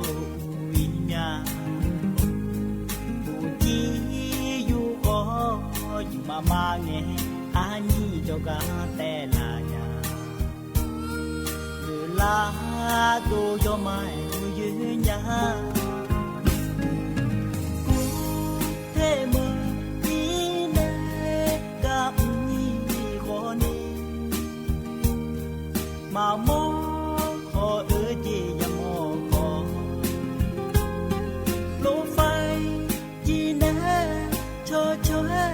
cho con đôi nâng mà che là nhà anh yêu na ma gạo chỉ cho lệ đôi nâng mà tư là nhà chỉ cho lệ sự lệ bồ la nghe đôi yo sa ya le la nya a ni nai nga me ho a do ni ya ni ga ma byo nya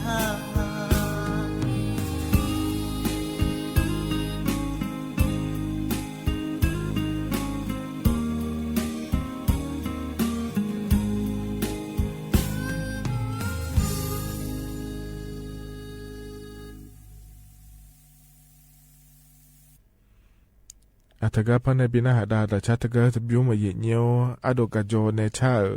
แต่ช่างอเดยเยเนียวเดยโยฮานาหลวยนะหาเบียวดูล้อเยเนียวก็นอนก็ล่าหลวยเฮก็เลยนะเดืออาขาก็กอเดืออาขาจะจะก็เฮพอในแล้วพันปีหน้าหาดาแกมาเดยเยเนียวเดยเยเนียวมากาพันในปีหน้าหาดาเฮนะอับบอลีให้เนลเราจะอังถ่ายเยเนียเราเถอะอยู่ทั่วไปจะอังถ่ายไม่เยเนียอเดืออาขาอเพลก็เกาะงาเดที่ขอเราคุยเดี๋ยวจะก็ดูงาและจะอังถ่ายงาเยเนียวที่ขอเราหน้าหาดามาเยเนียว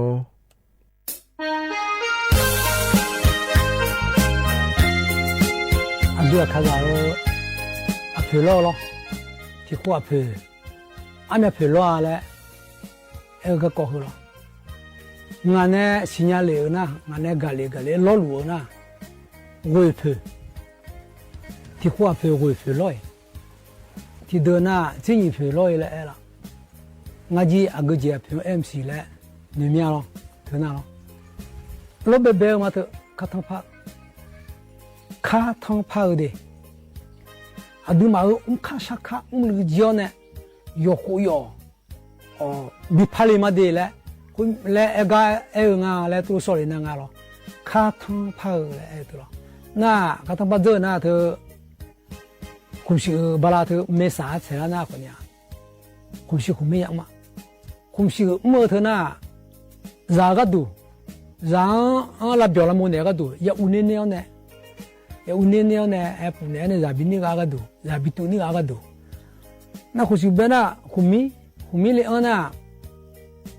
บทสมอจะมาพิมาเบื่อหมดเด้ออ่ะเพื่อเฮงไงล่ะเย่ทัวอ่ะเบื่อหมดเด้อเด้อคุณมีเลยน่ะหรอที่ก็เป็นจ่าดิวันน่ะเธอเช็คขยันพักกระน่าเช็คขาผิวเยอะแบบเช็คขาผิวหน้าเดือนพฤษภาคมเลี้ยงอ่ะเช็คหูแล้วเนี่ยเช็คขยุผิวหน้าเดือนข้างหน้าชลาเสร็จแล้วก็ละชลาเสียงชลาถือเสร็จแล้วหน้าปลายเดือนสิงหาเลยยังไงได้ถ่ายด้วยหน้าหรอยี่เลยจ่อยถึงไงชลาเยอะขุดจากถือหรอเช็คขาผิวเบน่ากูได้เลยที่จอนี่จอสมจอเลยที่จอสิ่งนี้น้องกันเนี่ยกูได้เลยเนี่ยวิจอเลยกันยี่คุยเบลล์เธอบอกว่ามัวอาทิตย์ก็แล้วมีเนี่ยเธอ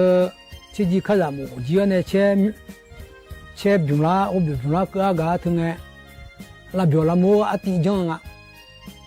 น่ายอลาผิวเลยไหมโยขลังเบเนี่ยเช่ก็น่าเช่ล้อเนี่ยยอก็น่าเยจีผิวเลย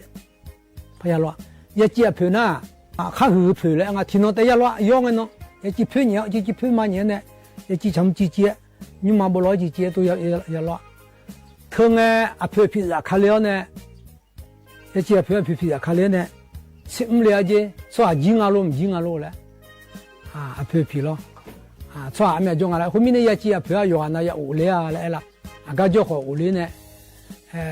ยาจอเลียอะไรอภิพิอยู่ไงบิบยองเลยไปเ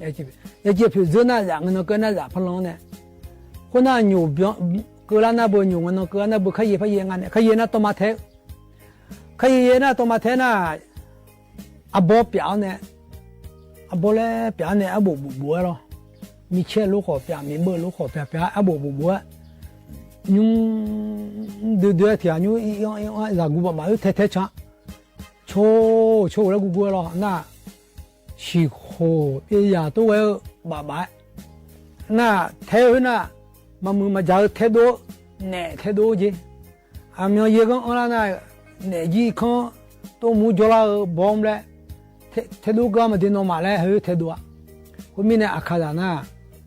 เนี่ยนึกจังยามึงอ่ะเนี่ยมาบิจวะ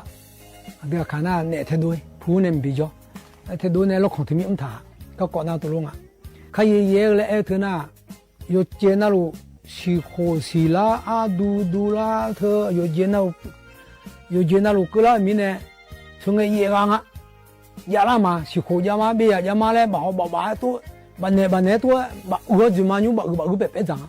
看到了，那很多开业嘞，头那俺们切哎野那干了，啊，明啦格拉里面的切多里面呢，切明啦说那得了，切弄走。切弄阿婆来听见了，切弄阿婆呢，俺家切个里面阿婆平也当没了，切弄阿婆会，阿婆平也当没了，切弄阿婆呢，阿咋啥嘛？这你婆来说呢，要嘛俺那牛了，要嘛嘛高兴啊，要嘛那牛做阿婆来提皮样啊，牛做阿婆头呢，俺嘛那这个切卡婆头么说嘛，这地呢。别我啷个爱碰爱了，这年呢，日本人的啷个爱碰爱了，我头衰，他们那么说多人家我这年陪了爱头那咯，我那会陪了喏妈妈的，咯，会陪侬妈妈。哎，可你，牛家嘛那么听那，也苦陪人家那么样，铺做带装个，啊，拉车做头，啊，前面的也做啊，啊，前来表忙啊。ความหมายของชิชามันคืออะไรละเชื่อโจเถอะขอเจอละเชื่อเถอะที่ก่อนนักกดดีเลยที่ก่อนนี่หือเลยอ่ะบ่ที่ก่อนหือนี่เลยอย่าฉลาดอ่ะละเชื่อโจเถอะนะละเชื่อโจเถอะนะผู้โจแหละ如果要起见啊ผู้โจก็要起见啊ละเชื่อโจค่อยอยู่ตัว票ค่อยที่ก่อนดีนี่เด้ที่ว่ามาบี嘛比如在，天嘛比你在呢，耍你嘛车呢，铺做有地的，那车做看路，那车热路，有热那路提高后你安呢，铺嘛2票，提高路比地，哎来，做啊，可能把那车个干呢，车动怕不打没，车动不打会，车动不打个家。车动不打可能铺还有铺住忙上啊，有啊那路那个有度那个地的，那个女将家呢，那个台的，有装的，来车动不打啊，就还要有了，我们来车动呐，啊车动呐，啊不住忙啊嘞，铺有的来比赛，可能那车加不做咩，那车动。那就动出在做开了会，啊家今年我呢，看那我看票我啊爷爷咯，啊家今年我呢也别，那会那铺啥？那铺啥面铺啊有那就了啊，一般的把刀，出动呢把刀开了那铺啥那这别会也别，提高会哦，你嘛提西打吗？ที่ก็โลกุมาจะยืมแม่น้องบ้านหลังอะไรทั้งอาจารย์อยู่กับบ้านหลังเนี่ยที่ก็โลก็กุมาเดย์เลยอันนั้นก็นะจะข้องเนี่ยกันไปอันนี้ขึ้นโนทัดดูชุข้องก็จงเนี่ยก็โนทัดดูนะอยู่อันนั้นก็ตามมาเดย์เลยคนนั้นพูดถึงมาละชื่อบีดอเลมนั่นละชื่อบีดอเมหูที่ฮัลโหลโลบูฮัลโหลได้รอแล้วน่าอักกังเล่ดอนเนี่ยที่กลัวก็ดอนเนี่ยคนนั้นไม่ยบีบีฮัลโหลนะโอ้อดีมาผู้โจเด็ดจังท่าเหรอผู้โจดีฮัลโหลนุ่มจีจีตอนนี้ฮัลโหลข้างท่ากาดูมาเดความหมายคือมันยังน่ะนี่ได้รอจ้ะอย่าแพลกได้รอเถอะนะได้รอรวยบีจูบีโอ้ยแล้ว这还那里可能葫芦比就比我了，但是芦小嘛不呢咯，葫芦比面来了，但是他没得啊，送阿刚回到那，铺做的这个，提前比了安年呢，阿刚要空塔卡芦南没卡芦，嘛家己嘛比乌拉尼将塔铺嘛的了，那后面呢，哈罗，但是。阿刚来，提个把嘴呢， là chỉ không muốn đồ ăn này lấy cái bia lấy cái bia khối gỗ cái này à bao giờ mà gỗ đại lên người mà ya bia à bao giờ mà gỗ đại lên phụ ở udon à cái người mà ya bia đó ये खुजा ने ला चुचो थे फुगांगा फुचो दे जंगा आदि हा नसो को थे आदि हा दे जी दे को थे फुगांगा ना खुमी ने खुजो खालेगा ना खुना आंगाना गुतु गाय गाना योगा ना उति को लोग है समाकम जो था ने Jomo nge nge tia ti do ti nge nge hulumi ne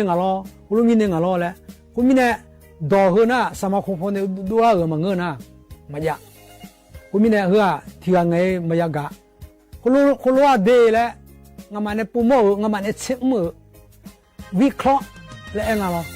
che mo na hulume le sa ga ne bi sinya ga du hu de ma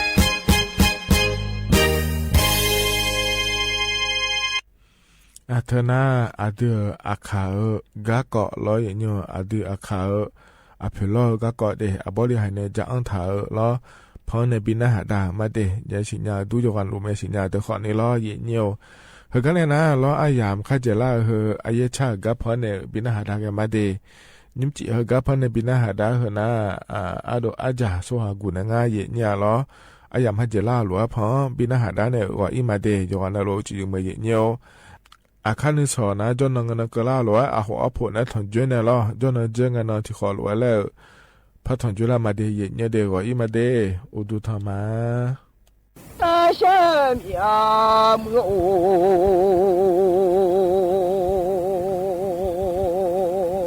โดญวที่นเดยาญที่นมโอมจิมองอาที่อาซา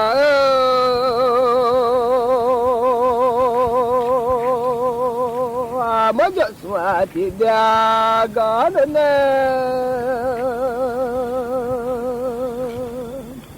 นลายังจะสวัสดีดาลุเนดี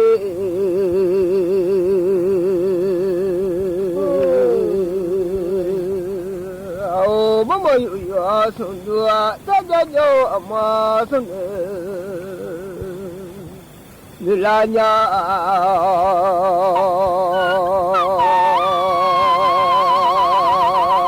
สุนดัวจะจะโยอมาสุนเนดี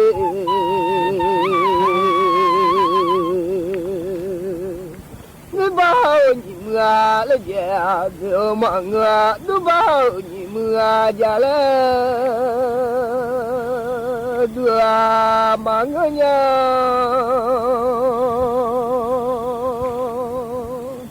อะดูซาดัวบ่ชื่อนั่นนะอะดูยลูดัวบ่ตาชื่อนะดี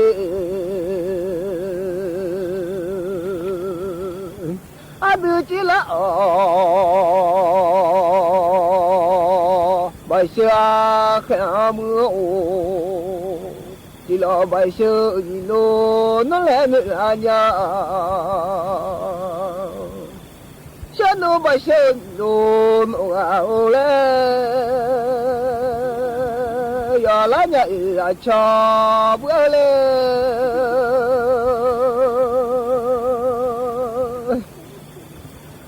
โอชาชาญาโลบ่มือที่ผู้ยุโธ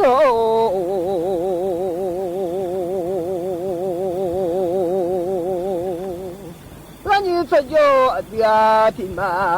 ผู้โลที่ผู้อะไรจนน่ะบ่มาที่ผู้ไหลจนเดที่ดูตาอะดูที่ซามาเลนะลอแคที่ซามาเลนะ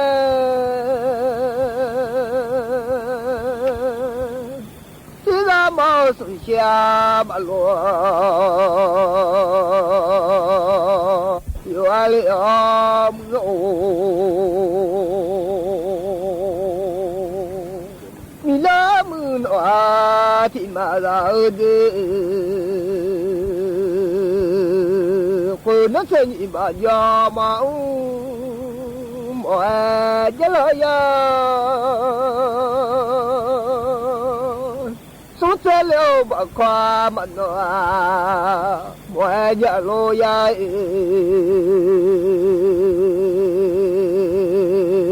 โอโลบะมือที่ฟูจุดโซ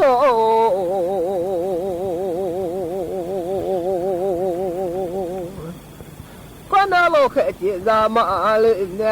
地咱妈出现，马老有哇了嘞，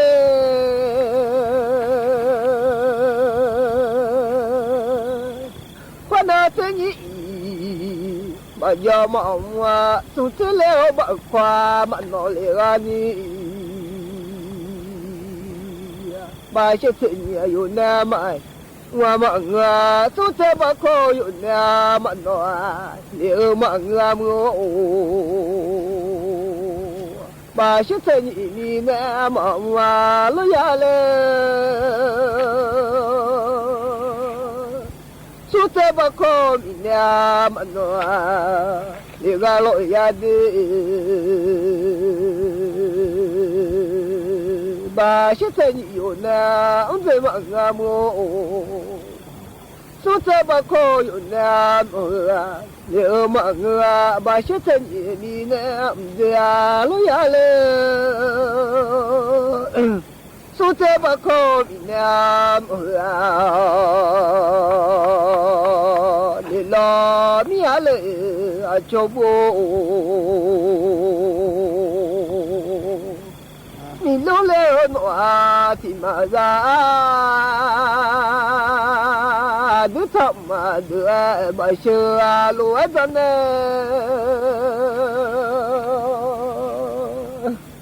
啊的也路的把大车呢，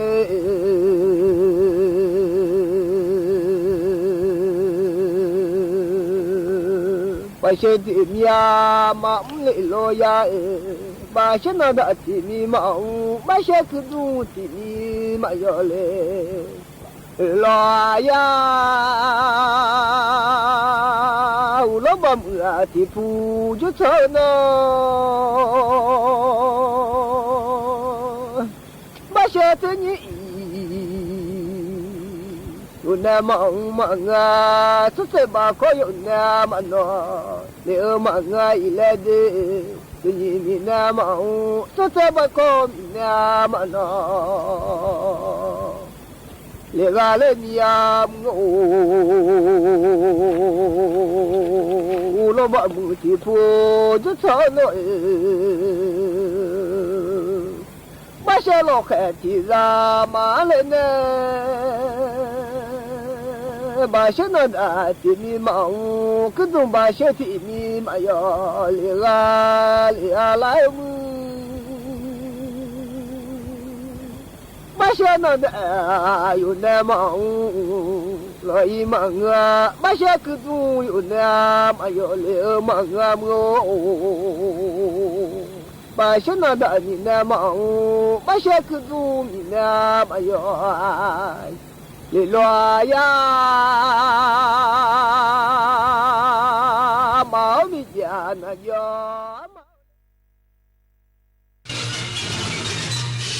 สถานีวิทยุกระจายเสียงแห่งประเทศไทยและเครือข่ายทั่วประเทศเสนอข่าวต้นชั่วโมงรู้เร็วรู้จริงเกาะติดทุกสถานการณ์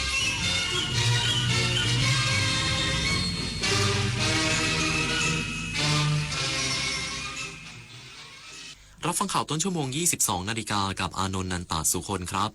รัฐมนตรีว่าการกระทรวงกลาโหมย้ำไทยมุ่งมั่นร่วมงานกับสหรัฐเพื่อยกระดับความสัมพันธ์ระหว่างกันให้แน่นแฟ้นยิ่งขึ้น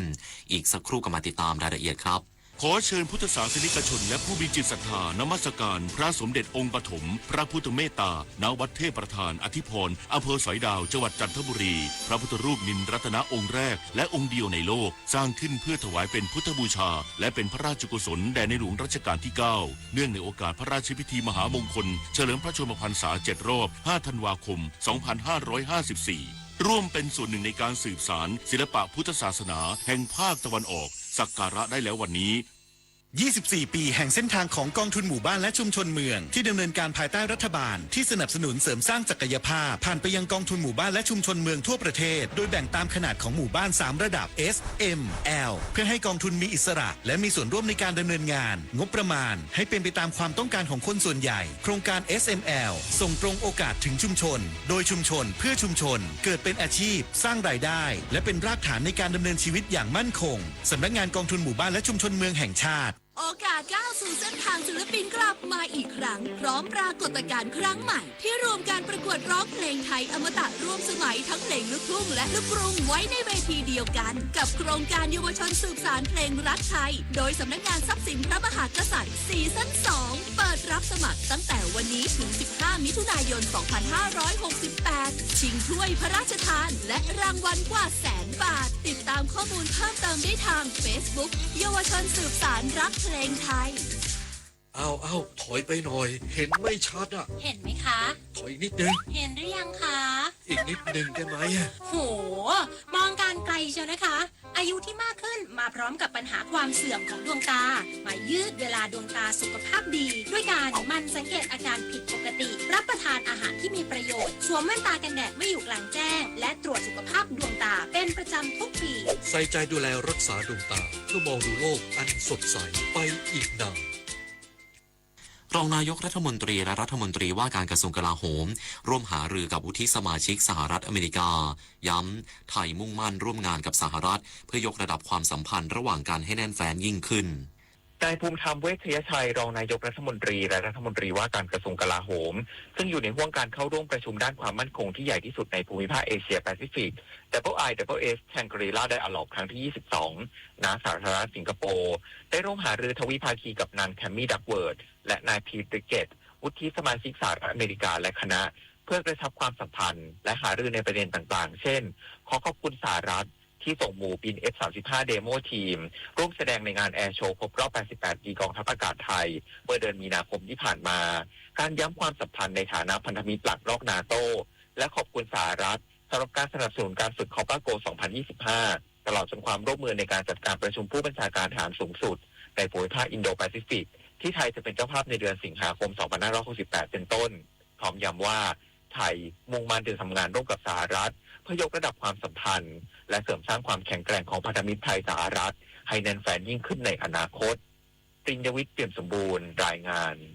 โอกาสนี้ยังได้ร่วมหารือทวิภาคีกับนายชาญชุนสิงห์รัฐมนตรีว่าการกระทรวงกลาโหมสาธารณรัฐสิงคโปร์เพื่อส่งเสริมความร่วมมือด้านความมั่นคงและความร่วมมือในมิติต่างๆระหว่าง2ประเทศโดยทั้ง2ฝ่ายได้แลกเปลี่ยนข้อคิดเห็นในประเด็นสำคัญเช่นด้านความร่วมมือทางทหารที่มีการฝึกรบร่วมในหลายรหัสทั้ง3เหล่าทัพรวมถึงการฝึกครอปเปอร์โก 2025 พร้อมหารือถึงความร่วมมือในศูนย์ข้อมูลข่าวสารภายใต้ข้อตกลงความร่วมมือระดับภูมิภาคในการต่อต้านการละเมิดลิขสิทธิ์และการปล้นเรือด้วยอาวุธในเอเชียและการพัฒนาสนามบินน้ำพองให้เป็นศูนย์ฝึกด้านการบินและอวกาศร่วมกับกองทัพอากาศสิงคโปร์และแสดงความหวังว่าทั้ง2ประเทศจะร่วมมือกันอย่างใกล้ชิดยิ่งขึ้นในกรอบทวิภาคีและพหุภาคีต่อไปประชาชนชายแดนไทยกัมพูชายังคงเดินทางเข้าออกผ่านช่องสายตะกูจังหวัดบุรีรัมย์กันตามปกติบรรยากาศที่ด่านชายแดนไทยกัมพูชาณช่องสายตะกูจังหวัดบุรีรัมย์ประชาชนทั้ง2ฝั่งเดินทางเข้าออกปกติโดยเฉพาะในทุกวันศุกร์มีตลาดเช้าพี่น้องทั้ง2ฝั่งเดินทางมาจับจ่ายซื้อขายสินค้าทั้งพืชผักพื้นบ้านและสินค้าอุปโภคบริโภคต่างๆกันอย่างคึกคักทั้งนี้ช่องสายตะกูตำบลจันทบเพชรอำเภอบ้านกรวดจังหวัดบุรีรัมย์ราชอาณาจักรไทยอยู่ตรงข้ามกับช่องจุบโกกีอำเภอบันเตียอำปึนจังหวัดอุดรมีชัยราชอาณาจักรกัมพูชาเป็นจุดผ่อนปรนการค้าชายแดนซึ่งปัจจุบันทางด้านฝั่งไทยอนุญาตให้เฉพาะประชาชนอำเภอบ้านกรวดกับประชาชนชาวกัมพูชาสามารถข้ามแดนเพื่อติดต่อซื้อขายแลกเปลี่ยนสินค้าระหว่างกันได้เท่านั้นโดยเปิดจุดผ่อนปรนการค้าชายแดนช่องสายตะกูจุบโกกีทุกวันเวลา 8 นาฬิกาถึง 15 นาฬิกาพิมพากาอุ้ยรำสวทบุรีรัมย์รายงานการท่องเที่ยวแห่งประเทศไทยจัดกิจกรรมวิจิตรแอดเชียงใหม่สีสันแห่งเส้นแสงน้ำผุร้อนสันกำแพงส่งเสริมการท่องเที่ยวกลางคืนในพื้นที่ธรรมชาติ การท่องเที่ยวแห่งประเทศไทยหรือททท.สำนักงานเชียงใหม่ร่วมกับหน่วยงานในพื้นที่จังหวัดเชียงใหม่จัดกิจกรรมวิจิตรเชียงใหม่สีสันแห่งเส้นแสงน้ำพุร้อนสันกำแพงณน้ำพุร้อนสันกำแพงอำเภอแม่ออนเพื่อส่งเสริมการท่องเที่ยวกลางคืนและกระตุ้นเศรษฐกิจฐานรากผ่านกิจกรรมสร้างสรรค์ในแหล่งท่องเที่ยวธรรมชาติโดยออกแบบให้พื้นที่น้ำพุร้อนกลายเป็นพื้นที่จัดแสดงศิลปะแสง10โซนผสานความเป็นธรรมชาติกับเทคโนโลยีการจัดแสงร่วมสมัยพร้อมกิจกรรมเสริมและการแสดงวัฒนธรรมสลับเปลี่ยนหมุนเวียนตลอดงานผู้สนใจเข้าร่วมได้ฟรีตั้งแต่วันนี้ถึง8มิถุนายน2568จบข่าวอานนท์นันตะสุคนอ่านรับฟังข่าวครั้งต่อไปเวลา 23:00 น.ติดตามข่าวที่นำเสนอไปแล้วได้ที่ www.thainews.prd.go.th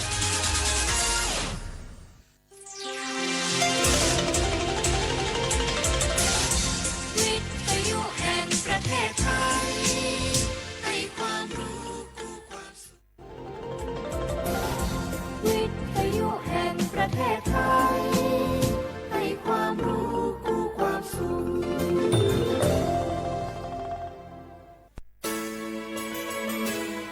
สถานีวิทยุกระจายเสียงแห่งประเทศไทยจังหวัดเชียงใหม่ AM 1476 กิโลเฮิรตซ์สถานีวิทยุภาคภาษาชาติพันธุ์แห่งเดียวในประเทศไทยที่มีความทันสมัยเชื่อถือได้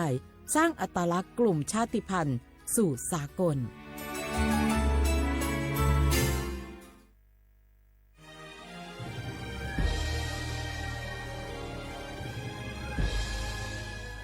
เกิดเป็นคนไทยเติบโตบนผืนแผ่นดินไทยจงภูมิใจในความเป็นไทยชาติไทยเรานั้นนับเป็นชาติที่มีความเป็นมาเก่าแก่ยาวนานเรามีภาษาวัฒนธรรมและมีสิ่งต่างๆที่เป็นเอกลักษณ์ให้เราได้ภาคภูมิใจในความเป็นคนไทยเราควรเห็นคุณค่าและมีความรักชาติหวงแหนแผ่นดินอันเป็นมรดกของบรรพชน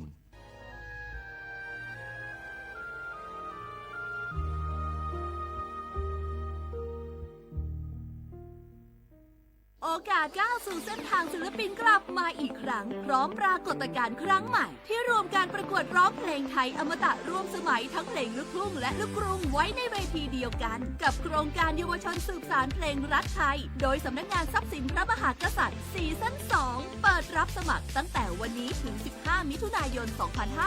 2568ชิงถ้วยพระราชทานและรางวัลกว่า100,000 บาทติดตามข้อมูลเพิ่มเติมได้ทาง Facebook เยาวชนสืบสานรักเพลงไทยใครๆก็รู้กันถุงยางอนามัยพกเอาไว้ช่วยได้ช่วยป้องกันโรคอันตรายที่มากับเพศสัมพันธ์ทั้งซิฟิลิสหนองในเอดส์ไวรัสตับอักเสบบีหรือแม้แต่มะเร็งปากมดลูกช่วยป้องกันถ้ายังไม่อยากมีลูกหรือท้องไม่พร้อมตอนนี้แต่ที่ยังไม่รู้คือไม่ใช่สิทธิ์บัตรทองก็มีสิทธิ์ขอรับถุงยางอนามัยได้รวมถึงยาคุมกำเนิดฟรีสิทธิประโยชน์สำหรับคนไทยทุกคนสอบถามเพิ่มเติมสายด่วนสปสช1330ตลอด24ชั่วโมงปีลาเจ้าหยุดยาวปีนี้ปีปิกบ้านก็ปิกกาคือเติมหาที่บ้านไม่ได้ปิกมาหลายปีแล้วใครไปกอดป้าอุ้ยแม่อุ้ยแล้วโอ้ดีใจขนาดเลยมาทางเส้นใดน่ะรถนักขนาดกำลังพอเส้นทาง GPS อยู่เนี่ยมันซอกปลาหลงว่าจะเลือกเส้นทางลับแล้วก็พอเส้นทางเลี่ยงที่มันมีจุดบริการประชาชนต่างๆถ้าเอารถไปเช็คแล้วยังเจ้าเรียบร้อยแล้วตึงน้ำมันเครื่องน้ำมันเบรกน้ำมันเกียร์ผ้าเบรกลมยางไฟรถพร้อมขนาดจะฟังปิ๊กผูกมาเจ้าเลยแต่ว่าแรงเนี่ยที่ยาการจะพาไปเลี้ยงว่าจะไปแดนส่งตายเนี่ยน้อยโอ้บ่ได้เนอะเกียมรถพร้อมคนขับก็ต้องพร้อมตัวนอนน้อยหลับในเดี๋ยวรถปุ่งเข้าข้างทางได้ไปโรงพยาบาลแตนนะแต่อันมาไปละเดี๋ยวเช็คเส้นทางเสร็จพี่จะไปนอนละปิ๊กบ้านปลอดภัยนะพี่เดินทางปลอดภัยใส่ใจกฎจราจรด้วยความปรารถนาดีจากสำนักงานประชาสัมพันธ์ที่ 3 กรมประชาสัมพันธ์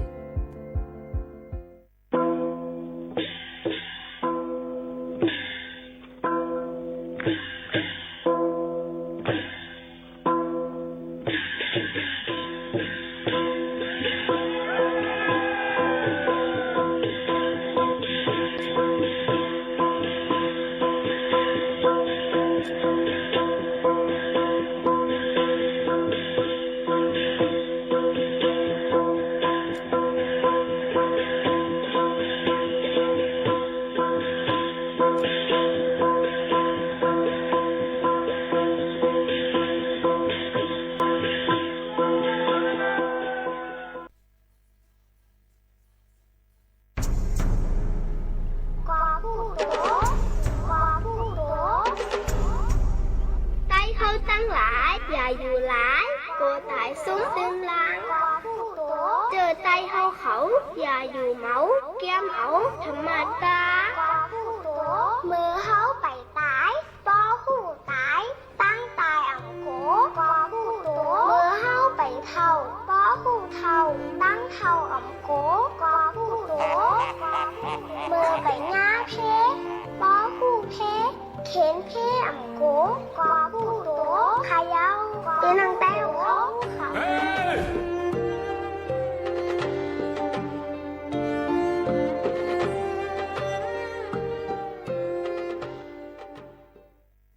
พี่น้องเขาสนใจใครปืนเผาผ่านตั้งห้องเปิดเสียงสวทเก้งใหม่ปั่นตั้งหูห่มปาดังมีดังซื้อถ่อมแจ้งแล้งหลีกว่าไก่ในปืนตีเจดอนเก้งใหม่กับสืบมาเลยดีสวทเก้งใหม่หมายฟ้น053-276-068และ0922468579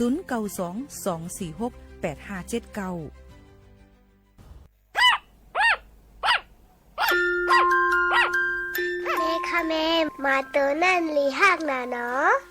ใช่แล้วลูกมาตัวนั่นลีหักหนาป้าคบข้าวอ่อมเป็นสังไคโยแม่มามันลีฮักกอจังเป็นมาอันมิดเซอร์มาหย่องอยู่ป้ออำไรกว่าซ้ำยายาเฮกังสังว่าลูกย่าคบลูกจังไรย่าก้องมาหย่องมานำนะลูกโหลีโกเต้ค่ะใจเย้าลูกลีโกนาตั้งเป็นมาหย่องมาในนะโดสัตว์อันเล่งโน้มตั้งหมดก็จังเป็นเหมือนหนังโวเป้เจมเจอในสังยาคบไหนเดเลยกว่าซ้ำยาวักซินเฮอคือดันย่อนนั่นแหละสมเด็จพระเจ้าลูกเธอเจ้าฟ้าจุฬาภรณ์วลัยลักษณ์อัครราชกุมารีจังไรก่อตั้งโครงการสัตว์ปลอดโรคคนปลอดภัยจากพิษสุนัขบ้าอำนั้นภายใต้เฮาว่าสัตว์หลอดเพเข็นก้นไหลกัดเย็นห่างไกยันตั้งเป็นมาหยองมาหนังหื้อตั้งเป็นมาหยองมาเตรียมมดหายกว่านั่นก็ว่าตั้งเป็นมาหยองมาในห้าวแห้งไว้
เมื่อสูงค่าเมื่อสูงพี่น้องผู้ยินถ่อมเสียงใต้ตั้งเสียงกูก็กูเกิลค่ะทบกันดินเนอร์ตอนการห้องปล่อยเสียงสวทเก้งใหม่ AM 1476กิโลเฮิรตซ์ค่ะพบทบจอมกันกูวันพอถึงมาข่าวยาม10 โมงถึง 11 โมงกลางเนื้อและกลางค่ำอยู่จอมข่าวผู้ปืนข่าวและผู้จัดรายการยิ่งหมูข่าวโน้นสุภาวันเชื้อสารวินเป็นอ้อยก็อ้อยเซปอแม่ปีน้องๆเขา AM 1476ข่าวยาม10ถึง11 โมงค่ะ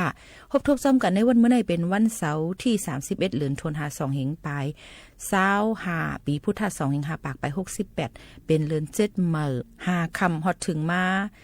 ซึ่งในสิปีใต้2 1ปากไป19นะคะอ๋อเมื่อในซ้ำเป็นวันเสาร์ครบทบจอมกันสิเอามาดังเพ่งกว้างปานเก่าฝากตอนยืนจู้ถึงบ่แม่ปีน้องเขาแค่นเปอร์มือม่วงปันแห้งใหญ่นำเสกำค่ะตุลานี้บอกว่าในนอกอย่าบุญสุนัยในมีน้ำใจวาสนาฮักในการไปวันเสมอได้เด็กสิเลงโบเป็นคนห้องนี้ในก็ข้าวของเลยจบยอมที่นึงสิเลยอันเป็นคู่หัวข้าวของนั้นมันมีเลยเศร้าเก่าตรงค่ะเนาะกระบวนน้ำโคหนาล่าเนี่ยใน2 วันได้จบยอมกับอีกนึงในวางความบันเทิงจำไปมองหัดผ่อนจำกัน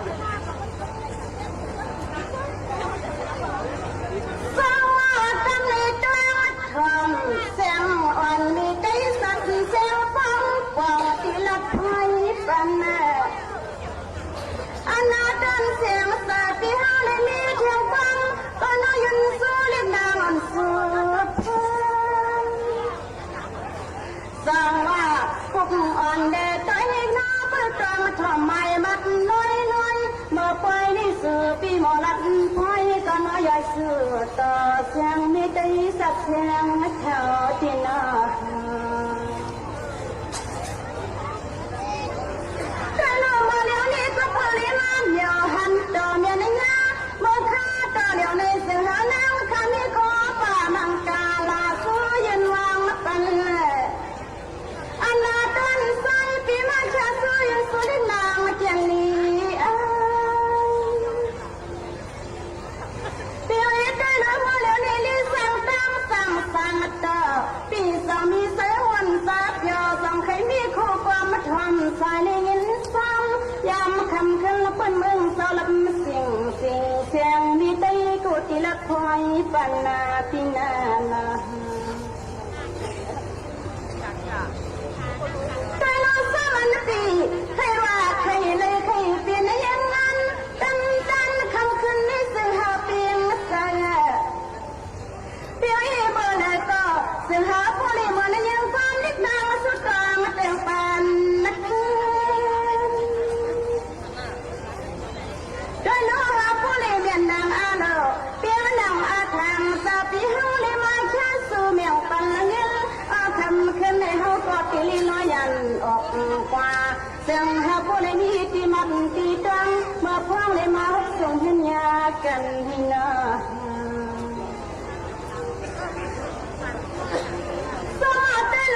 วันนายนมันก็เป็นนางสมาหันสันนาตีสุดันเตงทุกเรานี่หาตีนินวันมินนับยาอยู่ตัวเอกามสามีผู้ชายก็น่านึกว่าเราไม่ได้ฟังพอเป็นมีเห็นนักเที่ยวเรื่องเนี่ยเพียงว่าที่สัตว์พระเจ้าสืบความใส่อยู่ห้องครอบครัวเลยว่าเธอเลยมีผู้ชายก็นึกว่าเราไปเที่ยวที่เห็นนั่นแหละยังแม่ปีอยากได้นวันเสียงเราสุดที่ยังมาไปมีก็เขียนเจ้าเพราะว่าเราปีอังยมเอายอดนมอ่อนสูในมือเขานอนมากล่อมหอมได้คุยกันให้สวยนอนสวัสดีลูกสุดท้ายมาคนสุดสักท่ามาซื้อคิดว่ากันพอมองนี่นาคนละกันว่าไม่อาสามาละพอปีมายาทั้งนายอยากตาไม่ได้เลยเสียเลยมากองเยอะหันมาอยู่หน้าหัวเลยนั่งไปเลยมือเข้าข้างมาจำมาเขาก็สั่งเป็นที่ว่าเสียหัวไอ้เจ้ามาจำสั่งลายเงินมา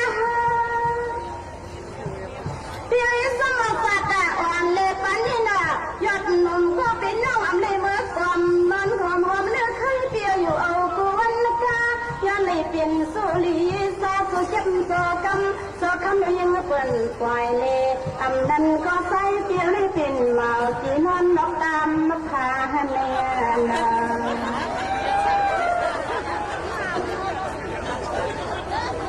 สวัสดีเลยมาแล้วนี่ที่เขาทำสูตรคนเล่าล่ะสูตรที่เป็นสีตีสองนางเวียงนาปีน้องพี่ที่เป็นสีตีสองวันดังมาปังบางเผาน้องพี่นี่มีอาถรรพ์ที่ต้องกันเยอะเสือเขาที่เราพักคนเราเนี่ยเสียมันน่าตีเขาตรงนี้ที่นี่ตรงในตรงคำว่าแต่ละเสียมีออกพระน้องพี่เห็นนั่นละน้องพี่ยังไปเปลืองหูตังช่วยดูยอดหนุ่มสุนินาปีอำกินสีเสือละอำกินสีปียาน้ำเฮเข้าก็เพราะสูเหมือนหางป้อนมาน้าปังทางต่อคนเปียวปีหมอกเกี่ยวศิลธรรมย่อยซื้อกันนะเป็นสังนายามมาต่อเลี้ยวนี่สู่อำยุคมือเสียงน้องยิงหันนาเนียนะอำยุคกองหูเนาะก็ยุคนำนาล่าในก็ข้าวของยุงข้าวเรายุคก็เลี้ยวเว้ยค่ะนะสวัสดีค่ะในส้มดังมาทางห้องก่อนก้อนลงจ้อยนึงในข้างในคุณสอนจ้อยเนี่ยค่ะเนี่ยพ่อมไปสอนอยู่ที่ห้องบนเทียงค่ะนะ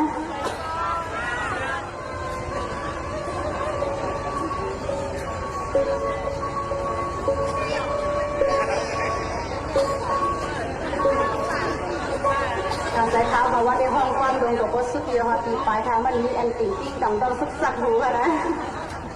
พี่กว่าเนี่ยมันก็สังเกตยินสมเกียรติสิ่งความทรงว่าหนอนในกล่องกินสังชาวันในห้องกุ้งแบบถักตอนกันเลยค่ะนะ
ค่ะเขาค่ะก็เลยยิ่งถ่อมกว่าเพ่งกว้ามกันเย่านะคะขึ้นมาหมอกหลัดถึงพี่น้องเขาค่ะยังตึกอยู่ในโซกาวงวางมือ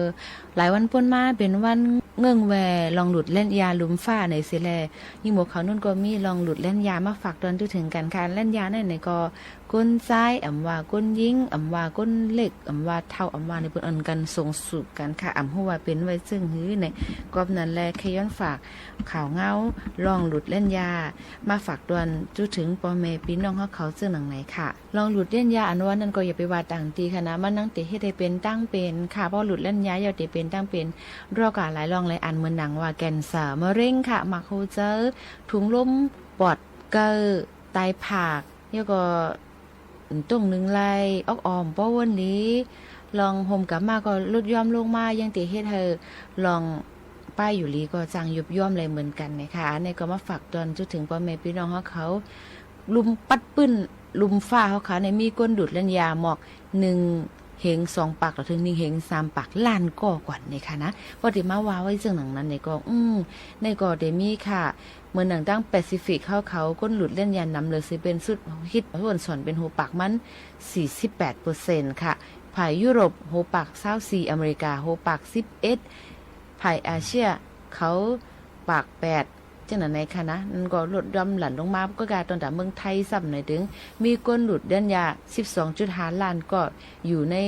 เจดอนภายปดจันก็มีปอดห่องก็มีปอดโตก็มีจังไหนภาคอีสานเขานั่นหัวปากมัน 33.6 ค่ะนี่ก็มีมานำเตว่าเหมือนกันนะคะนี่ก็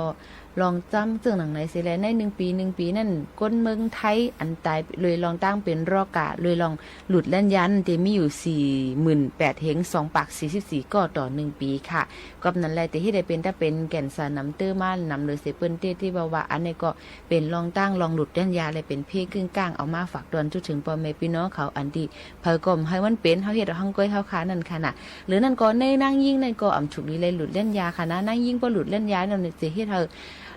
เลือดโหเลินสุดเพ้อเลยจังเป็นตั้งเป็นอันเจ้ามาแทงเมืองหนังหลุบหมอดเยี่ยววานตั้งเป็นลงลืมและตั้งเป็นโหเจอก้อยกาเจอเลยว่ามีเลือดโหเลินหึงเลือดนานสุดนั่นเจอเลยว่าเป็นคอลีหนังเก่าค่ะมีตื้อตั้งแต่ที่เป็นแก่นสารนุ่มเลยเหมือนกันไผ่ฟูริเพียนเขาก็เลยบอกลาดว่าลองหลุดเล่นยานำกะหือหึงกะหือและเฮ็ดให้เลือดโหเลินสุดนั้นมันก็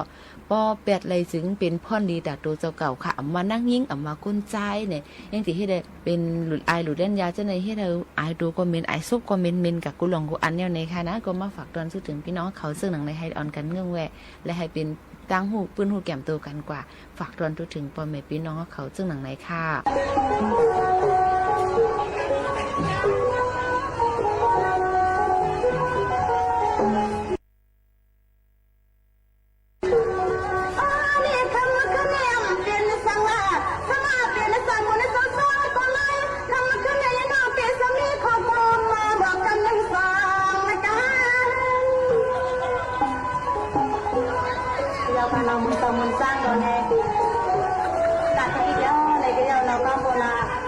มีสู้ในที่ในพิทยาคู่เดินทางเนาะ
ตรงฐานะตามที่เลขาของจังหวัด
ลือหือใจกันแทงเสกมาเฮาค่ะขึ้น10ยินถ่อมด้วยรองตั้งหุ่นนำตั้งหันกวางกันขวัญคณะได้เป็นรองสัง10ยินถ่อมด้วยค่ะ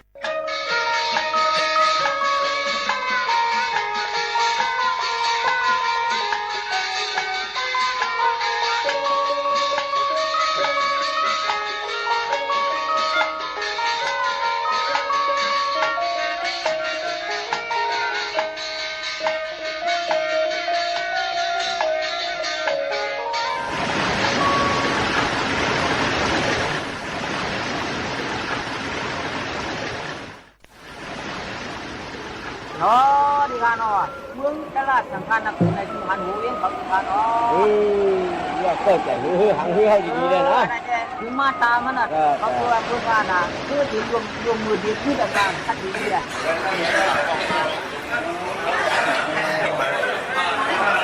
ก็หนังพวกนั้นก็ต่างว่าในคือทางพอในเขาขาดอะไรเขาออกในคือทางพอในกว่าขายกรีนเนื้อหางเนื้อหัวเดลี่เนี่ยอันนี้เนี่ยจังเนี่ยคุณเนาะครับเนาะดีพวกนั้นเดี๋ยวเขาชกมากกันเนาะชกมาปากลูกโกรธเขายิ้มเนี่ยคนไหนคนเขา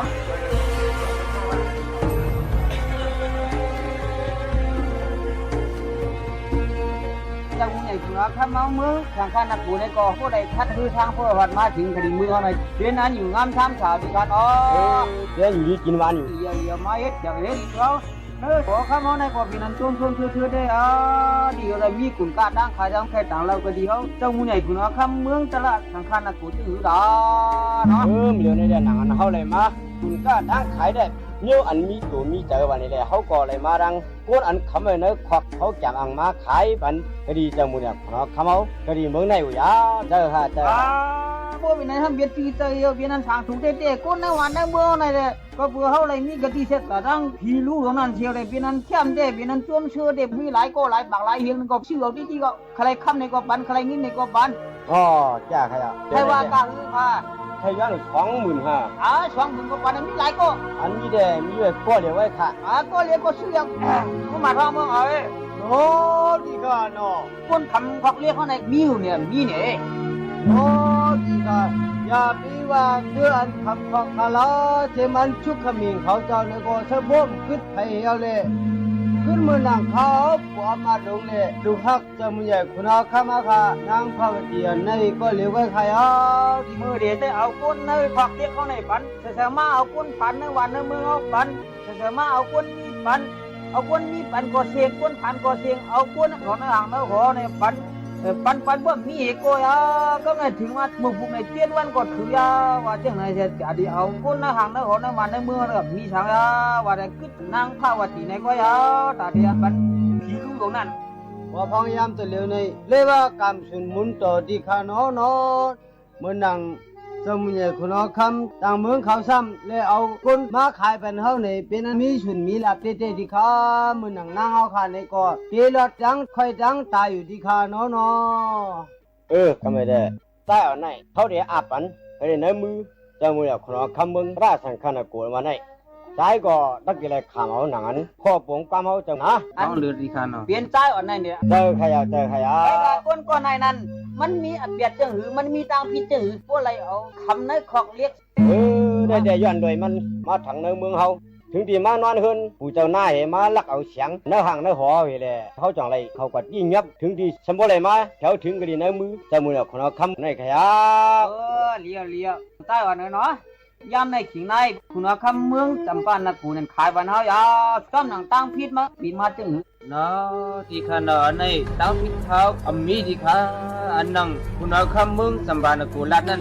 ซื้อใจค่ะนี่เสียงลูกในมันเป็นเสียงอันเมียเจ้าเยซูบันมามืออันพระขับพี่น้องเลยพัดมือลงบาลนาสีนั้นพระเขาในก็เป็นลูกไทยซื้อพันเสียงบ้านหนึ่งหนังเก่าค่ะอันใดเด้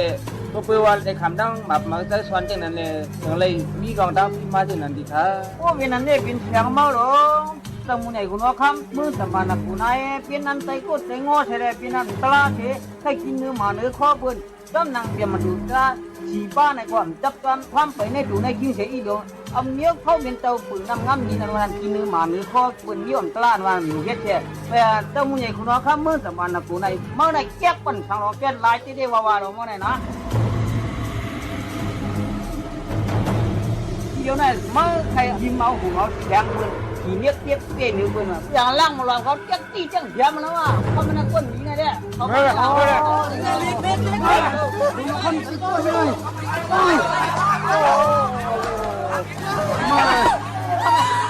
ฮัลโหลไปวะกันไปวะ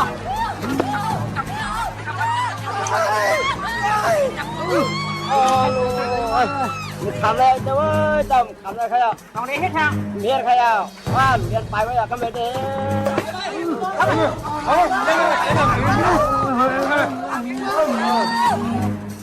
เมื่อวันไหนคอกเรียกเขาแหละโน่ดีทาโน่ย่อมไรเลยครับมาเรียนไปเหรอใครเอาแค่บอกเดี๋ยวก็เลยกระหลิวเขาแค่เดี๋ยวนื้อเขาก็มั่วเลยมันก็มีทางเกี่ยวในนั้นได้เหรอ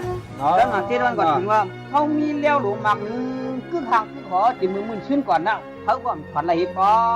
ฝันด้วยเลี้ยวเขาในรวยตายแบบนี้เนาะนอนในทีมท้องหรือเลยความปรุงคนนักเก่าดีท่านว่ามันถึกเลยกี่รถน้าอ่อนพระวัตินั่นในฉันก็ให้ฝันอะไรสีกรรมเขาดีฝันย้ำเดียวดีท่าน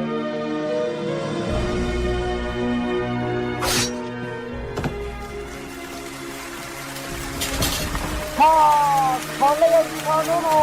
เลยเนี่ยว่าไงมันถอดอะไรในบ่มันแค่เดียกี่เสียกี่มาอะไรอยู่อันเป็นนางภาวตีในพอดในย่ำในขิงในผีลูกหลงมาไปกินน่ะมันก็มาไปที่ใดออกทางออกหอลกว่าจ้อมถูกนางภาวตีในทั้งที่ว่ากับเอาตายพ่ายลงไรพวกนั้นจริงจ้อมหนังใครวันใครเมืองก่อนดีปานที่ปันเตรียมเมืองที่ไรเฮ็ดบุกคุยเอาอาเป็นนางภาวตีในย้ำในขิงในเนี่ยตาอ่อนนั่งนั่นกว่ากระดินหิวหลวงตั้งเหนียวขันไฟไว้ละได้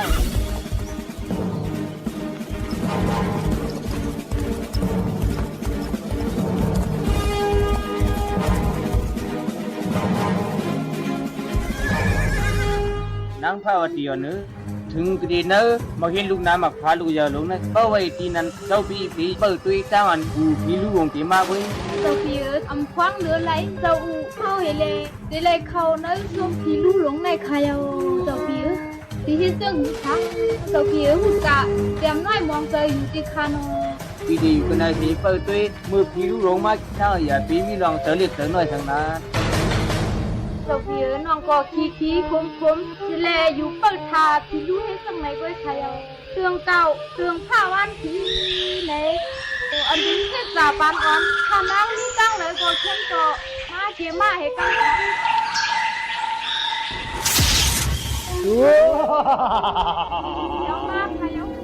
อ๋อเลยเจ้ามุ่งใหญ่หัวเขาในเมื่อได้ใจดีใจหวานลางซ้ำปันเป็นช่องก้อนมาผิวท่านน้องคูเนียนท่านน้องคูเนียนใครเอาน้ำข้าวเดียวเนี่ยอย่าปีร้องไม่เสียสังแค่โดนกีซีเกมาล้างไข่กันด้วยงาของชิกเหลียวสะบดตัดลำคอมันนะคุยกะเขาเรียกกันหน้าชีตาก็ความเป็นมีไว้อยู่อินยาเป้แห้งขึ้นอันวันนั้นเมื่อหลีหูถึงพี่ลูกหลงเฮ้ยถูไม่สะบดตัดผัวเมียมึงเลยไว้เลยอยากก็มาขาเกี่ยเงี้ยเมื่อหลีหูเขาว่าไอ้ในพร้อมเอาตายไปได้เต็มมีลองกัดเย็นเจอเนื้อเมืองตลาดสังขารนักกุลในมันที่เก้าเห็นไหนกุยกะโปมือไทยรวดดังอาศักมือนั่นในกะเมืองตลาดสังขารนักกุลใน7 วันหนึ่งก็อันเมื่อย้อนกินนั่นเมื่ออย่าปีย้อนสีปอกสีเอาเลยป้ายกว่าต่างตีต่างเลี้ยนนั่นตีเป็นอันจือเจอบ่เมื่อเสียหลายเจอมาก่อนที่ความเขียวไม่ได้หูทำไมกว่าโอ้ยเงียบเอาการข้อไม่เห็น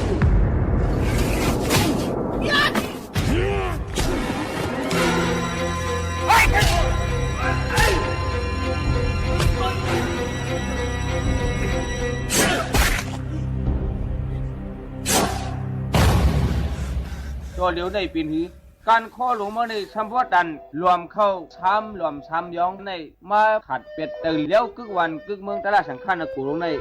ปีนี้มากันในผู้พี่ลูกก็ตายแล้วในเขาก็หลวนกัน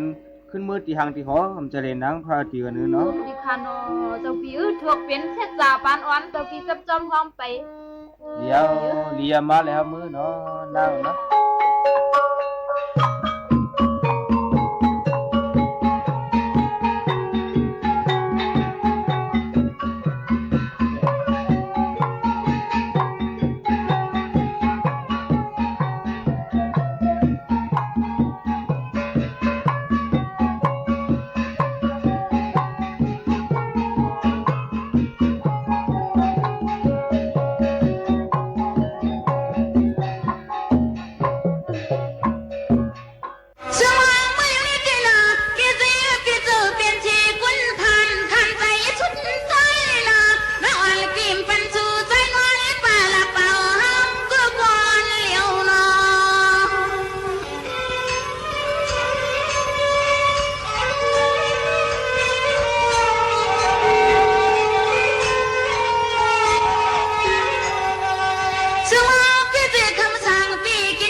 นอพี่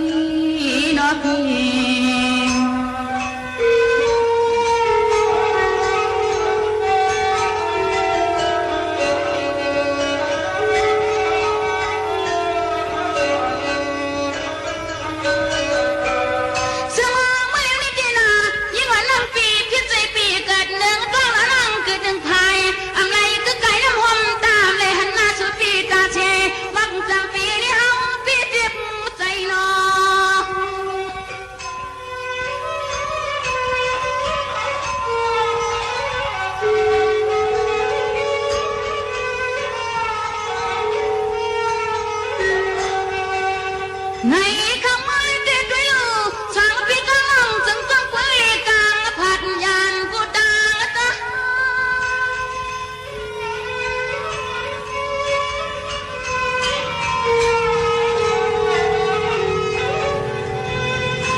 ไหว้เสแรงยินถ่อมก็ยาวในยิ่งบุกเขาเนินขึ้นมีลองตั้งเปลี่ยนอันมาจอมตานอนดูพูแล้วไผก็ประวัติตานอนดูเลย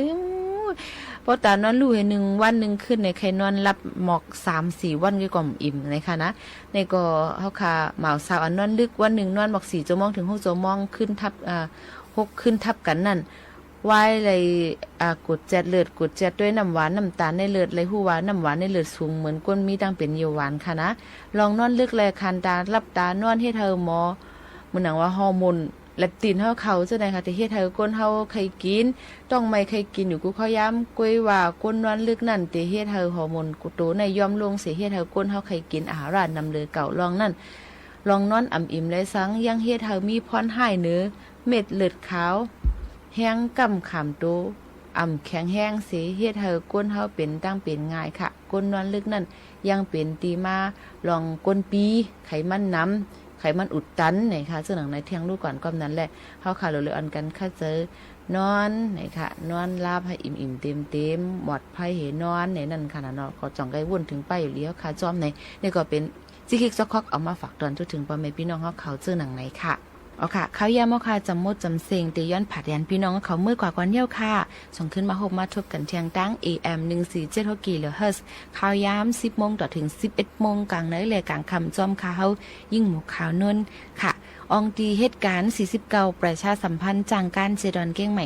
50100และโมขาวนน @gmail.com ค่ะ mokhaonon@gmail.com ยินซุ่มขอบเสอตั้งเสียงเสียย้อนสู้ปันกูก็กูก้นอยู่ลีกินสถานีวิทยุกระจายเสียงแห่งประเทศไทยและเครือข่ายทั่วประเทศเสนอข่าวต้นชั่วโมงรู้เร็วรู้จริงเกาะติดทุกสถานการณ์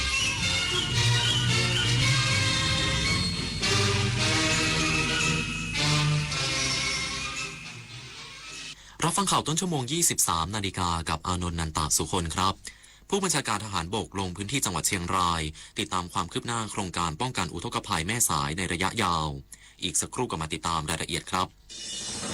ชาติศาสนาพระมหากษัตริย์ท คือรากฐานของความเป็นไทย ร่วมกันสืบสารปกป้องและภาคภูมิใจในสถาบันหลักของชาติเพราะความมั่นคงของแผ่นดินเริ่มต้นจากหัวใจของเราทุกคน รักชาติรักษาศาสนาเทิดทูนสถาบันพระมหากษัตริย์รวมพลังความรักสร้างชาติให้ยั่งยืน อาชญากรรมออนไลน์ความท้าทายและโจทย์ใหญ่ของประชาคมอาเซียนที่ต้องผนึกกำลังกันรับมือภัยไซเบอร์ในภูมิภาคผ่านกรอบความร่วมมือสู่โรดแมพ 4P Preventing ป้องกันการแทรกซึมขององค์กรอาชญากรรม Pursuing นำคนผิดเข้าสู่กระบวนการยุติธรรม Protecting ปกป้องเหยื่อและกลุ่มเปราะบาง Promoting เสริมพลังความร่วมมือทุกระดับร่วมสร้างภูมิภาคที่ปลอดภัยไร้พรมแดนและเข้มแข็งไปด้วยกันอายุเข้าเลข 6 แล้วจะเริ่มต้นอาชีพใหม่ได้ไหมนะ ได้สิครับผู้สูงอายุ60ปีขึ้นไปที่ยังมีไฟสามารถกู้ยืมเงินทุนประกอบอาชีพกับกองทุนผู้สูงอายุได้ไม่เกิน 30,000 บาทต่อคนหรือ 100,000 บาทต่อกลุ่มผ่อน3 ปีไม่มีดอกเบี้ยพร้อมก้าวสู่การเริ่มต้นอีกครั้งอย่างมั่นคงดีจังเลยแบบนี้จะได้เปิดร้านเล็กๆอย่างที่ฝันไว้สักทีเงินทุนปลอดดอกเบี้ยกับกองทุนผู้สูงอายุสอบถามเพิ่มเติมได้ที่กรมกิจการผู้สูงอายุ 1300คนชอบตื่นเช้าฟังข่าวตอนเช้าให้ทุกเช้ามีสาระตีของร้องข่าวสื่อสารตรงถึงชาวบ้านในทุกพื้นที่ผ่านหอกระจายข่าวทั่วไทยจากการจับมือกันแน่นของกรมประชาสัมพันธ์และกระทรวงมหาดไทยออกอากาศทุกวันเวลา 6:30 น.ถึง 6:45 น.ในรายการข่าวอย่างเช้า FM 92.5 เมกะเฮิรตซ์ทางสถานีวิทยุกระจายเสียงแห่งประเทศไทยและเครือข่ายทั่วประเทศผู้บัญชาการทหารบกลงพื้นที่จังหวัดเชียงรายติดตามความคืบหน้าโครงการป้องกันอุทกภัยแม่สายในระยะยาวพร้อมตรวจเยี่ยมให้กำลังใจกำลังพลที่ปฏิบัติภารกิจป้องกันชายแดนเน้นย้ำให้ยึดถือกฎหมายและข้อตกลงในพื้นที่อย่างเคร่งครัดพลเอกพนาแคล้วปลอดทุกข์ผู้บัญชาการทหารบกพร้อมคณะเดินทางไปติดตามภารกิจการช่วยเหลือประชาชนและบรรเทาสาธารณภัยเหตุอุทกภัยในพื้นที่อำเภอแม่สายจังหวัดเชียงรายโดยได้ตรวจเยี่ยมการก่อสร้างแนวพนังกั้นน้ำแม่น้ำสายตามโครงการลดผลกระทบจากดินโคลนน้ำหลากอำเภอแม่สายจังหวัดเชียงรายเพื่อพร้อมรับมือต่อมวลน้ำที่อาจจะเพิ่มสูงขึ้นในห้วงเดือนมิถุนายนนี้จากข้อมูลปัจจุบันทราบว่าสามารถดำเนินการขุดลอกแม่น้ำรวกแล้ว35.66%และสร้างแนวป้องกันชั่วคราวกึ่งถาวรคืบหน้าแล้ว44.78%จากนั้นได้เดินทางไปยังฐานปฏิบัติการบ้านวังลาวหมวดทหารม้าที่3กองร้อยทหารม้าที่4หน่วยเฉพาะกิจทัพเจ้าตากอำเภอเชียงแสนจังหวัดเชียงรายเพื่อตรวจเยี่ยมให้กำลังใจกำลังพลที่ปฏิบัติงานและติดตามผลการปฏิบัติงานที่สำคัญของหน่วยซึ่งปฏิบัติภารกิจป้องกันชายแดนไทยเมียนมาและไทยลาวในพื้นที่จังหวัดเชียงรายและจังหวัดพะเยารวม342กิโลเมตรซึ่งตั้งแต่ช่วงวันที่1ตุลาคม2567จนถึงปัจจุบันสามารถสกัดกั้นและปราบปรามการกระทำผิดกฎหมายในพื้นที่ชายแดนจับกลุ่มขบวนการลักลอบขนยาเสพติดได้รวม158ครั้งยึดของกลางยาบ้าจำนวนเกือบ50ล้านเม็ดจังหวัดเชียงใหม่ระดมเครื่องสูบน้ำศักยภาพสูงเข้าติดตั้งจุดน้ำท่วมขังซ้ำซากเตรียมรับมือฝนระลอกใหม่ช่วงเดือนมิถุนายนนี้นายศิวกรบัวป้องรองผู้ว่าราชการจังหวัดเชียงใหม่เปิดเผยว่าสำนักงานป้องกันและบรรเทาสาธารณภัยจังหวัดเชียงใหม่ร่วมกับศูนย์ป้องกันและบรรเทาสาธารณภัยเขต10ลำปางนำเครื่องสูบน้ำศักยภาพสูงอัตราสูบ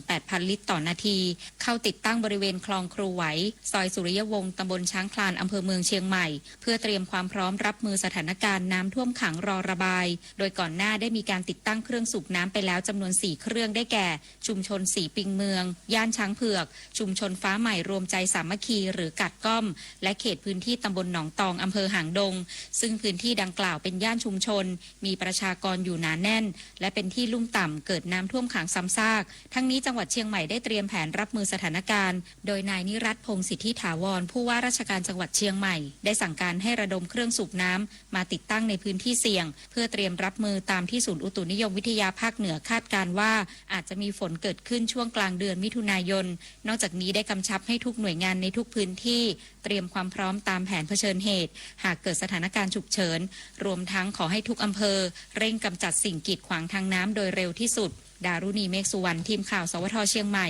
รายงาน ขณะที่จังหวัดร้อยเอ็ดมีการเพิ่มการระบายน้ำของเขื่อนหลังฝนตกต่อเนื่องเตือนประชาชนพื้นที่ลุ่มต่ำให้ติดตามสถานการณ์ใกล้ชิดเขื่อนร้อยเอ็ดตำบลพระธาตุอำเภอเชียงขวัญจังหวัดร้อยเอ็ดได้เพิ่มการระบายน้ำหลังเกิดฝนตกต่อเนื่องในพื้นที่ซึ่งส่งผลให้ระดับน้ำในเขื่อนเพิ่มสูงขึ้นอย่างต่อเนื่องเพื่อเตรียมความพร้อมรับมือกับสถานการณ์น้ำและการบริหารจัดการน้ำอย่างมีประสิทธิภาพทางเขื่อนได้ดำเนินการยกบานประตูระบายน้ำจากเดิมเมื่อวันที่ 29 พฤษภาคม 2568 ที่เปิดอยู่ระดับ 90 เซนติเมตรจำนวน 6 บานเพิ่มขึ้นเป็นระดับ 1 เมตร 60 เซนติเมตรจำนวน 6 บานคิดเป็นการเพิ่มระดับการเปิดบานละ 70 เซนติเมตรสำนักงานชลประทานร้อยเอ็ดและหน่วยงานที่เกี่ยวข้องแจ้งเตือนประชาชนที่อาศัยอยู่ในพื้นที่ลุ่มต่ำโดยเฉพาะบริเวณท้ายเขื่อนให้ติดตามข้อมูลสถานการณ์น้ำอย่างใกล้ชิดและปฏิบัติตามคำแนะนำจากทางราชการอย่างเคร่งครัดเพื่อความปลอดภัยของชีวิตและทรัพย์สินพิรพัฒน์พิเนศสวทร้อยเอ็ดรายงานจบข่าวอานนท์นันตะสุคนอ่านรับฟังข่าวครั้งต่อไปเวลา 6 นาฬิกาติดตามข่าวที่นำเสนอไปแล้วได้ที่ www.thainews.prd.go.th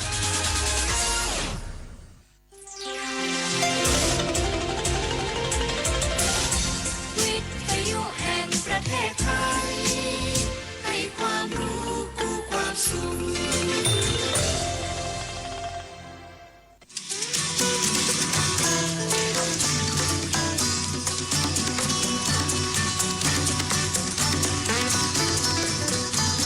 บนเส้นทางของถนนสายนี้เรามีบทเพลงเพื่อชีวิตดนตรีกวี ศิลปะวัฒนธรรมวรรณกรรมมาฝากที่นี่ถนนดนตรี